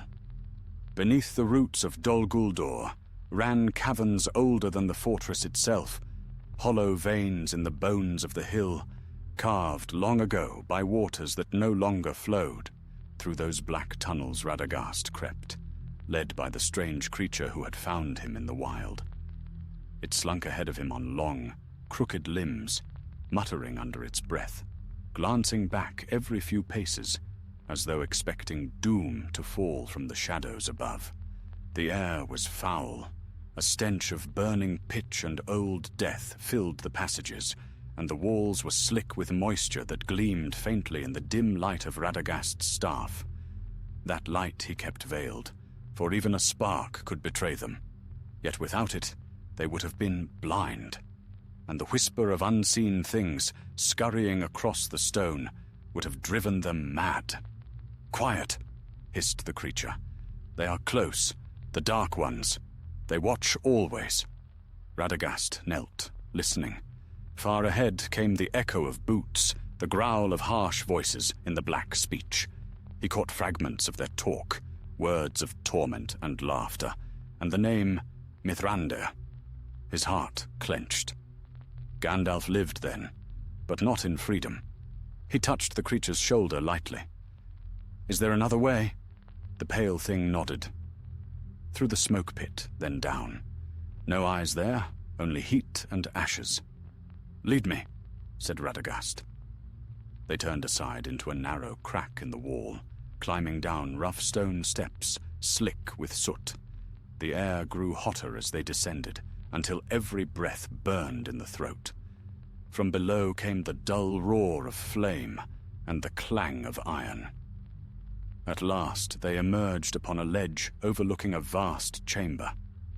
It was a forge, black and deep, where orcs labored among furnaces that belched red light into the gloom. Chains hung from the ceiling like webs. The sound of hammers beat like a grim heartbeat. Radagast drew back into the shadows. Even from this height, he could feel the malice that filled the place. The heat made his head swim, and the smell of it, blood and metal and misery, was almost more than he could bear. "There," whispered the creature, pointing with a trembling claw. "The grey one lies below, by the fire." Radagast peered downward. Upon a slab of black stone, half in shadow, a man lay bound in chains. His grey cloak was torn, his hair matted with sweat and blood, yet even from afar there was no mistaking him. It was Gandalf the Grey. For a moment, Radagast's resolve wavered. The forge was ringed with guards, 100 or more, and beyond them stood a stair that led up to an iron door. Above the door, faint and flickering, glowed a single red eye set in a circle of runes. It watched the chamber ceaselessly. "There is no passing that way," he murmured. The creature bared its teeth in something like a grin. "No, there are older roads. Come, come. The stones remember paths the Dark Ones do not know." It scuttled away along the ledge, and Radagast followed. They crept through cracks in the wall, down a twisting stair that smelt of sulphur and ash. Once, the wizard stumbled, and his staff struck stone with a faint chime. Instantly they froze. From somewhere below came a hiss, long and terrible. A shape moved in the darkness, a vast shadow crawling along the wall, its eyes burning like coals. Radagast's heart pounded. The creature beside him whimpered. "It hears! It smells us! Run, Brown One, run!" He seized the thing's arm and whispered words of concealment, summoning all the power of living earth and growing things that he possessed. The air thickened about them like mist, and the light of the burning eyes passed over without pause. For a long moment they dared not breathe. Then the shadow withdrew, melting into the deeper dark. They moved again, slower now, until at last they came to a narrow tunnel that opened behind the forges. The heat here was unbearable. Sparks drifted like fireflies in the smoke. Through a crack in the wall, Radagast could see Gandalf more clearly. His friend's eyes open but dim, his lips moving in silent prayer. The wizard clenched his jaw. "Hold fast," he murmured. "You will not fall here." He turned to his guide. "How close can we get without being seen?" The creature hesitated. Close enough for death, but perhaps close enough for freedom, too. Radagast smiled grimly. "Then let us chance it." They descended one last stair and slipped behind a heap of broken armor. The orcs toiled only a few paces away, their faces lit by the forge fire, their laughter echoing off the walls. Radagast waited until their rhythm faltered. One bent to drink, another cursed as a chain slipped. Then he raised his staff and whispered in the tongue of Yavanna. The ground shivered. From the cracks in the stone sprouted thin green shoots that twisted upward, growing faster than sight. In heartbeats they had become thick vines, snaking across the floor, coiling about the legs of the orcs. The creatures cried out, hacking at the living cords, but even as they cut one, 3 more rose in its place. Radagast dashed forward. The heat scorched his face, but he scarcely felt it. Reaching the slab, he struck Gandalf's chains with his staff. The iron shuddered and burst apart. "Up, Grey Pilgrim," he said. "Your road is not ended yet." Gandalf stirred, his eyes flickering open. "Radagast," he croaked. "By all the stars, you fool of a Brown, what are you doing here?" "Rescuing you, evidently," Radagast said, hauling him to his feet. "Then we are both fools," muttered Gandalf, but a smile touched his lips, even through the pain. Together they turned toward the tunnel, but their flight had been seen. From the shadows poured a host of orcs, their blades catching the firelight. Above them, a horn sounded, deep and dreadful. "Go!" cried Radagast. "I will hold them." But Gandalf, though weak, shook his head. "Not this time. Together, my friend." They raised their staffs as one. The forge erupted in a storm of flame and smoke. Light blazed from their hands, brown gold and silver white mingling, and the walls trembled as if the hill itself would split. The orcs fled screaming, blinded by the light. Chains snapped, fires guttered out, and a wind like the first breath of spring swept through the vaults. The very stones seemed to sigh in relief. When at last the brightness faded, the wizard stood alone amid ruin. Gandalf leaned heavily on Radagast's shoulder. "Well," he said faintly, "that was ill-advised, though effective." Radagast laughed shakily.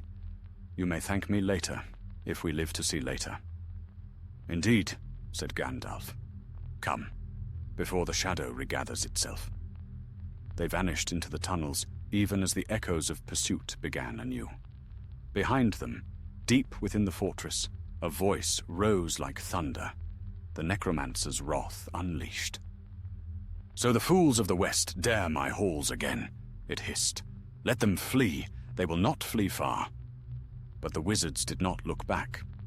Side by side, grey and brown, they hurried into the black veins of the hill, guided by the faint song of roots far above, the last defiant music of the living earth. For a moment, at least, the light had pierced Dol Guldur's heart. They fled beneath the mountain like hunted deer. The tunnels of Dol Guldur twisted endlessly, filled with smoke and echoing with distant cries. Every shadow seemed alive, every whisper a breath of pursuit. Gandalf leaned heavily on his staff, his face pale, but his eyes fierce with that old, unquenchable fire. Beside him, Radagast moved quickly, despite the weariness that bent his back. His brown cloak was torn, streaked with soot and ash, but the light of his staff burned on, a warm, golden glow that defied the darkness pressing close around them. "Left here," gasped Gandalf. "There's a vent. The air is cleaner. I remember the way." Radagast followed, trusting his friend's instinct. "Cleaner air, perhaps," he said grimly. "But I doubt we'll find much comfort waiting beyond it. The corridor they entered was narrow and steep, the walls slick with moisture. They climbed in silence until the sound of pursuit grew faint, replaced by the slow, steady drip of water. At last, they emerged into a wide cavern where the roof rose high, lost in shadow. Roots hung like ropes from the ceiling, glistening in the dim light. The air was thick and still, heavy with the scent of decay. Gandalf sank to one knee, breathing hard. "Aye, Radagast," he said. "I owe you more than thanks. I thought my road ended in that pit." Radagast laid a hand on his shoulder. "Nonsense. I would not let Mirkwood claim you. You have far too many questions left to ask and far too many answers to vex me with." Gandalf laughed softly, though the sound soon faded. "Then let us vex one another a little longer. Tell me, how did you find me?" "By folly," said Radagast. A misheard warning from the eagles set half the forest aflame with fear. "I meant to mend that error, and instead I uncovered a greater one. Dol Guldur stirs again. Gandalf, the shadow here grows stronger with every season." "I know," said Gandalf quietly. "I came seeking proof, and I found it, though I would have preferred a gentler revelation." Radagast looked about the cavern uneasily. "We cannot linger. The necromancer's servants will scent our trail soon enough." Before Gandalf could answer, a tremor passed through the ground. Stones fell from the ceiling, splashing into unseen water. A deep, rumbling roar echoed from the depths. "What was that?" asked Radagast, tightening his grip on his staff. "Something waking," Gandalf said grimly. "The necromancer's anger, perhaps. Or worse, something older he keeps chained below. We must move." They hurried onward, following the faint pull of fresher air. The passage wound upward, growing narrower, until at last they came to a place where daylight seeped faintly through a crack in the stone. With a word, Gandalf widened the fissure, and a rush of cold wind swept in, carrying with it the scent of rain and pine. Radagast laughed aloud in relief. Ah, blessed air! I had begun to forget what the world above smelled like. Together they climbed out into the open. They stood upon a rocky slope, halfway down the southern face of Amon Lonk. Behind them, the black towers of Dol Guldur rose like a wound upon the land. Before them stretched the endless green gloom of Mirkwood. Clouds rolled above, heavy with storm, and the wind hissed through the trees like a warning. "Come," said Gandalf, "we must put as many miles between us and that place as we can before nightfall." They descended swiftly, moving from rock to root, through thorns and bramble, until the fortress was hidden from sight. Only when they reached the deep forest did they pause to rest. The rain began soon after, pattering softly on the leaves. Radagast crouched beneath a leaning oak, drawing his cloak close. "I do not think the forest will soon forgive what's been done to it," he said. "There are scars here older than we guessed." Gandalf nodded. "Aye, and the one who rules that tower now is no mere sorcerer. I have felt his power. It is ancient, too ancient. Radagast, I fear this is no servant of the enemy left behind from the old wars. I fear this is the enemy himself." Radagast looked up sharply. "You mean—" "Yes," said Gandalf, his voice low. "Sauron, the Dark Lord, returned." For a long while, neither spoke. The rain fell harder, whispering through the leaves. At last Radagast said, "If that is true, then the world will not remain quiet for long. The wise must gather. Even Saruman cannot ignore such tidings." "I shall see to that," said Gandalf. "You, my friend, must watch the borders of the forest. Keep your beasts close, your eyes sharper still. If the shadow moves again, we must know at once." Radagast frowned. "Always you send me to watch and wait, while you chase danger headlong." Gandalf smiled faintly. "Each of us serves in the way best suited to him. The trees listen to you, Radagast, as they never would to me. When the forest speaks, I will need your voice to hear it."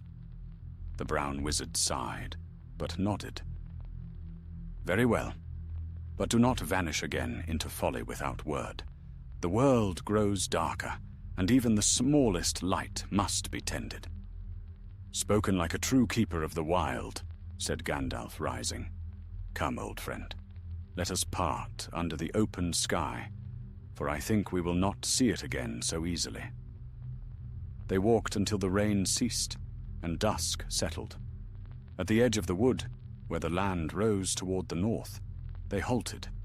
The clouds had broken, and far to the west, the last light of the sun gleamed faintly upon the horizon. Gandalf turned to his companion. "Here we part. I go to summon the council. You must guard the forest until I return." Radagast clasped his arm. "Be swift. Mirkwood will hold, but only for a time." "Swift as shadow," promised Gandalf, and with that, he was gone, striding westward into the fading light. Radagast watched him go until the trees swallowed him, then turned back toward the forest. His heart was heavy, yet within it burned a quiet strength. He knew his task, and he would not fail it. The night deepened as he made his way homeward. The creatures of the wood came to him, sensing his return, owls gliding between the branches, foxes slinking through the undergrowth, deer stepping softly beside his path. To them he spoke gently, telling them what must be done. "Guard the streams," he said. "Watch the borders.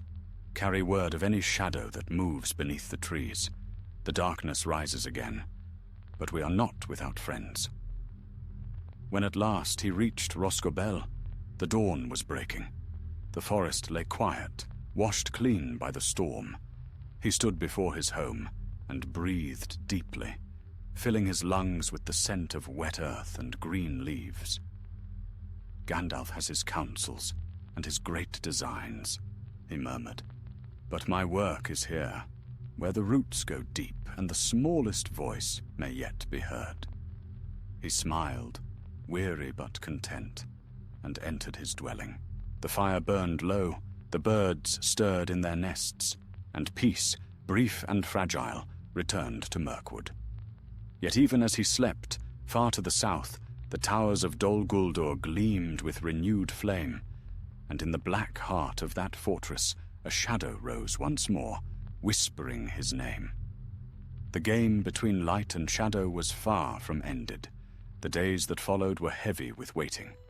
The forest, though outwardly quiet, held a tension that Radagast could feel in the very soil beneath his feet. The birds sang, but their songs were short and uncertain. Deer no longer grazed in the open glades, and the streams, though running clear again, seemed to whisper uneasily among their stones. The brown wizard moved softly through his realm, listening, watching, speaking comfort where he could. From Rosgobel to the narrows of the forest, his name passed on the wind. The creatures knew their keeper was abroad once more. He mended broken wings, healed poisoned roots, and laid his hands upon the bark of trees sickened by the breath of Dol Guldur. Wherever he went, light returned, a faint golden gleam that lingered long after he passed. Yet even as he worked, he knew the shadow beneath the earth had not slept again. Each night he returned to his house, weary but wakeful. He sat before his hearth, the fire crackling low, and wrote in careful script the things he had seen. "The spiders breed again in the east," he recorded. "Their webs thicker, their venom darker. The foxes whisper that the ground trembles beneath the southern hills. as if something vast turns in its sleep. And the ravens speak of riders in black crossing the plains beyond the forest. Whether they be wraiths or men, I cannot yet say. Brantir the magpie perched beside him, repeating the last word in a mutter. Men, men, men. Never good, never quiet. Radagast smiled faintly. Not all men are ill-hearted, my sharp-tongued friend. But I fear their hearts will be sorely tested before long. He gazed into the flames. Their light wavered and danced, forming shapes that flickered and were gone. For an instant, he thought he saw Gandalf's face within them, stern and bright as always. Then the vision faded, leaving only the crackle of burning wood. I hope you find allies swifter than shadows, he murmured. Time drifted like mist through the trees. A fortnight passed, and still there was no word. Then, one grey morning, the silence broke. A horn sounded far off, clear and high. It was not the call of the woodman, nor of the elves. Radagast stepped outside, shading his eyes, and saw movement among the trees. 3 riders approached along the forest road. Tall figures cloaked in grey and white, their horses weary from long travel. At their head rode Gandalf the Grey, hale once more, his eyes bright beneath his wide-brimmed hat. By Yavanna's grace, Radagast breathed. He returns. He hurried forward to meet them, and when they drew near, he saw who rode beside his friend, Galadriel of Lothlorien, her beauty like starlight even beneath the dim sky, and Elrond half-elven of Rivendell, his face grave and noble. "Radagast," said Gandalf, dismounting with a smile. "Your forest looks better than when I left it." "It still remembers your fireworks," Radagast replied, though his tone was fond. "You've brought fair company, I see." "What news?" "News that will not ease your heart," said Elrond. "The council is gathered again. Saruman himself sits with us, and even he no longer doubts what we have feared. The necromancer is indeed Sauron returned. His power grows swiftly, and his reach spreads far beyond this wood." Radagast bowed his head. "Then the time of watchful waiting is over." "Not yet," said Galadriel softly. "The hour for open war has not come. But the shadow must not be left unchallenged. The council rides for Dol Guldur. We mean to drive him out before his strength is full-grown." Radagast looked from one to the other, reading in their faces the same resolve that burned within his own heart. "Then I ride with you." Gandalf placed a hand upon his shoulder. "You have done enough, old friend. You have kept the forest alive, while the rest of us chased secrets in the dark. Rest now." Radagast shook his head. "Rest? While that thing still breathes upon my trees? Nay, Gandalf, the forest is mine to guard. I will see this shadow driven out with my own eyes." The grey wizard studied him for a moment, then nodded. "Very well, but stay near me. Dol Guldur is a nest of horrors, and I would not lose you there again." That day they rode south together, the 4 of them moving swift and silent through the green gloom. As they passed, the trees seemed to whisper and bend their boughs in salute, for even the oldest roots knew the power that rode among them. When night fell, they camped beside a stream that murmured softly over dark stones. Elrond spoke little, though his eyes often turned toward the east, where a faint, unnatural glow stained the horizon. Galadriel sat apart, her gaze lifted toward the stars. In her hand, she held a small phial of silver light that pulsed like the heart of some living thing. Radagast lay awake long after the others had slept. He watched the fire's dying embers and thought of the creatures that still trembled in their burrows, of the trees that ached in silence. "Tomorrow," he whispered, "the forest shall breathe freely again." At dawn they rose and rode onward. The land grew darker with every mile. Birds fled before them. The trees leaned close, their leaves whispering warnings. When at last they beheld the hill of Amon Lanc, they saw the black smoke curling once more from its crown.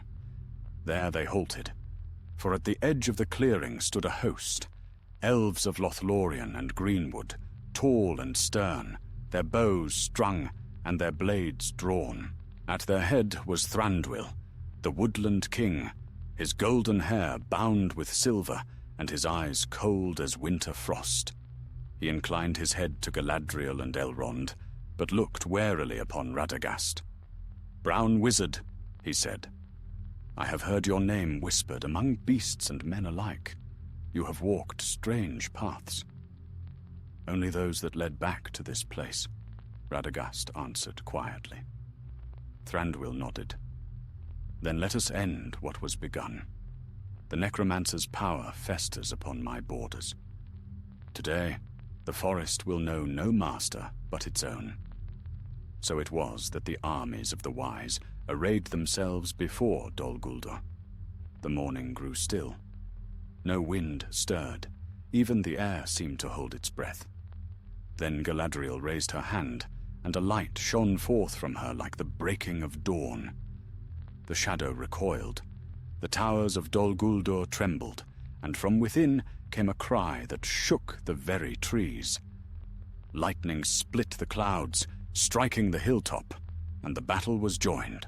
Radagast stood beside Gandalf as the first waves of darkness poured forth. Spirits and shapes without form, wreathed in flame and smoke. Together the wizards lifted their staffs, and light burst from them, silver and brown gold mingling, pure and fierce. "Back to the shadows," cried Gandalf. "Your time is not yet come." The light struck the fortress, and its walls cracked like old bark. The ground heaved, roots tearing free, and the towers began to crumble. From the highest spire rose a black mist that screamed as it fled eastward, swift as storm clouds before the wind. And just like that, the power that had choked Mirkwood for so long was broken. When at last the tumult ceased and silence fell once more, Dol Guldur stood empty, a hollow shell of stone and ash. The trees around it stirred as if waking from a long sleep. A cool wind swept the hill, carrying away the stench of evil. Radagast lowered his staff. "It is done," he said softly. "The forest breathes again." Gandalf smiled, weary but bright-eyed, for now at least. Shadows flee, but they do not die. "Aye," said Radagast. "Then we must live long enough to keep chasing them." Galadriel turned to him, her eyes shining with quiet grace. "You have done more than you know, Radagast the Brown. The smallest hands may heal what great powers destroy. Remember that." He bowed his head, humbled. As the sun rose over the ruined hill, casting its light across the freed forest, Radagast felt the weight of many years ease from his shoulders. The trees whispered his name in voices soft as wind through leaves, and for the first time in an age, Mirkwood smelled of green life and clean rain. But far to the east, beyond sight or sound, the fleeing shadow gathered itself anew. And though Radagast did not see it, he felt its echo, faint and cold, in the roots of the world. The battle was won, but the war of light and shadow was only beginning. When the battle was done, the forest fell into a deep and reverent silence. Smoke rose in thin spirals from the blackened crown of Amon Lanc, and the air was filled with the scent of rain and burned stone. The hosts of the wise stood in quiet awe, their faces pale with weariness, but lit with wonder. For the fortress of Dol Guldur, stronghold of the necromancer, was broken at last. The hill that had for centuries wept shadows now lay bare to the light of morning. Radagast the Brown stood upon the slopes of the ruined hill, his staff resting in the earth. He looked about him, drinking in the sight as if to be certain that it was no dream. The twisted trees that had ringed Dol Guldur now stirred in the breeze. The black moss upon their bark turned green again, as if remembering its old life. A thrush began to sing somewhere in the distance, and the sound was so pure and bright that tears sprang to Radagast's eyes. He turned to Gandalf, who leaned upon his own staff, weary yet smiling. "Well, my friend," said the brown wizard softly, "it seems the forest will not die today." "No," Gandalf answered, "not today. But mark me, Radagast, evil never vanishes completely. It creeps and hides, waiting for its hour. We have brought peace, not victory." Radagast nodded, though his gaze lingered upon the brightening forest. "Then let peace be enough, for a time. The earth needs rest, as do we." Behind them, Galadriel stood upon a high stone, her white raiment unsoiled, despite the ruin around her. Her face was grave, her eyes far-seeing. She raised her hand, and the morning light fell upon her like a crown. "The shadow is driven out," she said. "Its master has fled beyond our reach, but his power here is ended. Let the forest heal." Elrond bowed his head. "So it shall, my lady. Yet we all feel it. He is not destroyed. His servants will gather again elsewhere, perhaps even in the east. And there," said Gandalf, "we shall meet him in due time. But for now, our work here is finished." The armies of elves began to withdraw, their songs soft and mournful as they went. They carried away their wounded, and the light of their torches dwindled among the trees. Soon only the four of them remained: Gandalf, Galadriel, Elrond, and Radagast. The air around them was still and clean, save for the faint crackle of dying embers. Radagast turned his face toward the forest below. "Listen," he murmured. "Do you hear it?" They paused, and indeed, there came the faint murmur of living things awakening, the rustle of small creatures in the brush, the whisper of leaves, the flutter of wings. "The world breathes again," he said with quiet joy. "Mirkwood was ailing, but it will mend. It remembers light." Galadriel looked upon him with kind eyes. "You have done much for this land, Radagast the Brown. Do not think that your part was small. Without your care, the forest might have perished long before this day came." The wizard bowed his head. "I have only tended what I love," he said simply. "And even that I did imperfectly. There were times when I mistook shadows for warnings and warnings for shadows. I was a fool once, and my folly woke many fears." "Perhaps," said Gandalf, "but even a fool can be a vessel of wisdom. The path that began in misunderstanding has ended in healing. Without your folly, none of this would have come to pass." Radagast chuckled softly, though his eyes were wistful. "You give me too much credit, Mithrandir. Still, I thank you." The sun climbed higher, casting its gold through the drifting mist. It touched the ruins of Dol Guldur and turned them to amber fire, as if the very stones rejoiced to be freed. At length Galadriel and Elrond took their leave, returning northward toward their hidden realms. Gandalf lingered a little while longer beside his old friend. Together they walked down the slope, through the brightening forest, where new shoots already pushed through the ash. "Tell me, Gandalf," said Radagast quietly. "What now? You have driven the shadow from the forest. Will you rest at last?" Gandalf smiled beneath his grey beard. "Rest? A fine thought, but I doubt it. There are stirrings in the north and whispers in the south. Sauron's flight is but a pause. I must go where his servants go, lest they find new strength." Radagast sighed. "Always chasing the dark? And what of me? Am I to stay here and speak to trees while the world kindles anew? Who better?" said Gandalf. "The world will need its healers when the next storm comes. You are of Yavanna's making, Radagast. You hear what others cannot.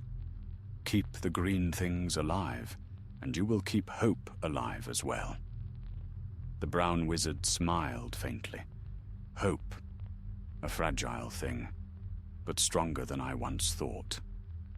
He stooped, plucking a small sprig of ivy that had sprouted through a crack in the stone.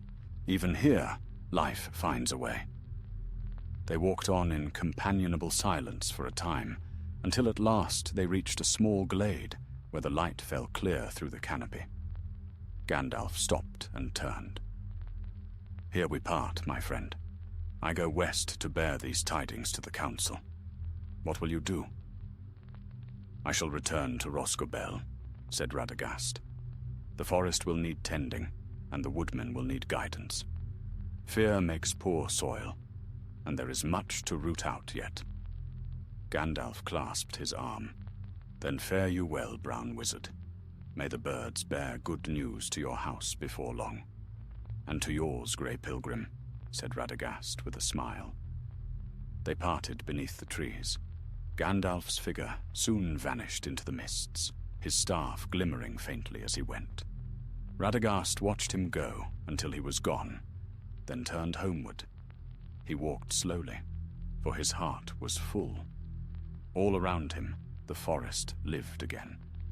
Sunlight filtered through the leaves, and the scent of earth after rain rose sweet upon the air. Foxes darted between the roots, and birds sang freely from the boughs. Even the wind had changed, soft and full of promise. When at last he reached Rosgobel, the little house stood waiting, as if it had been watching for him. Ivy crept up its walls, and rabbits nibbled by the door. Inside, the fire still smouldered faintly upon the hearth, and the air smelled of herbs and pine. Radagast laid his staff beside the door and sank into his old wooden chair.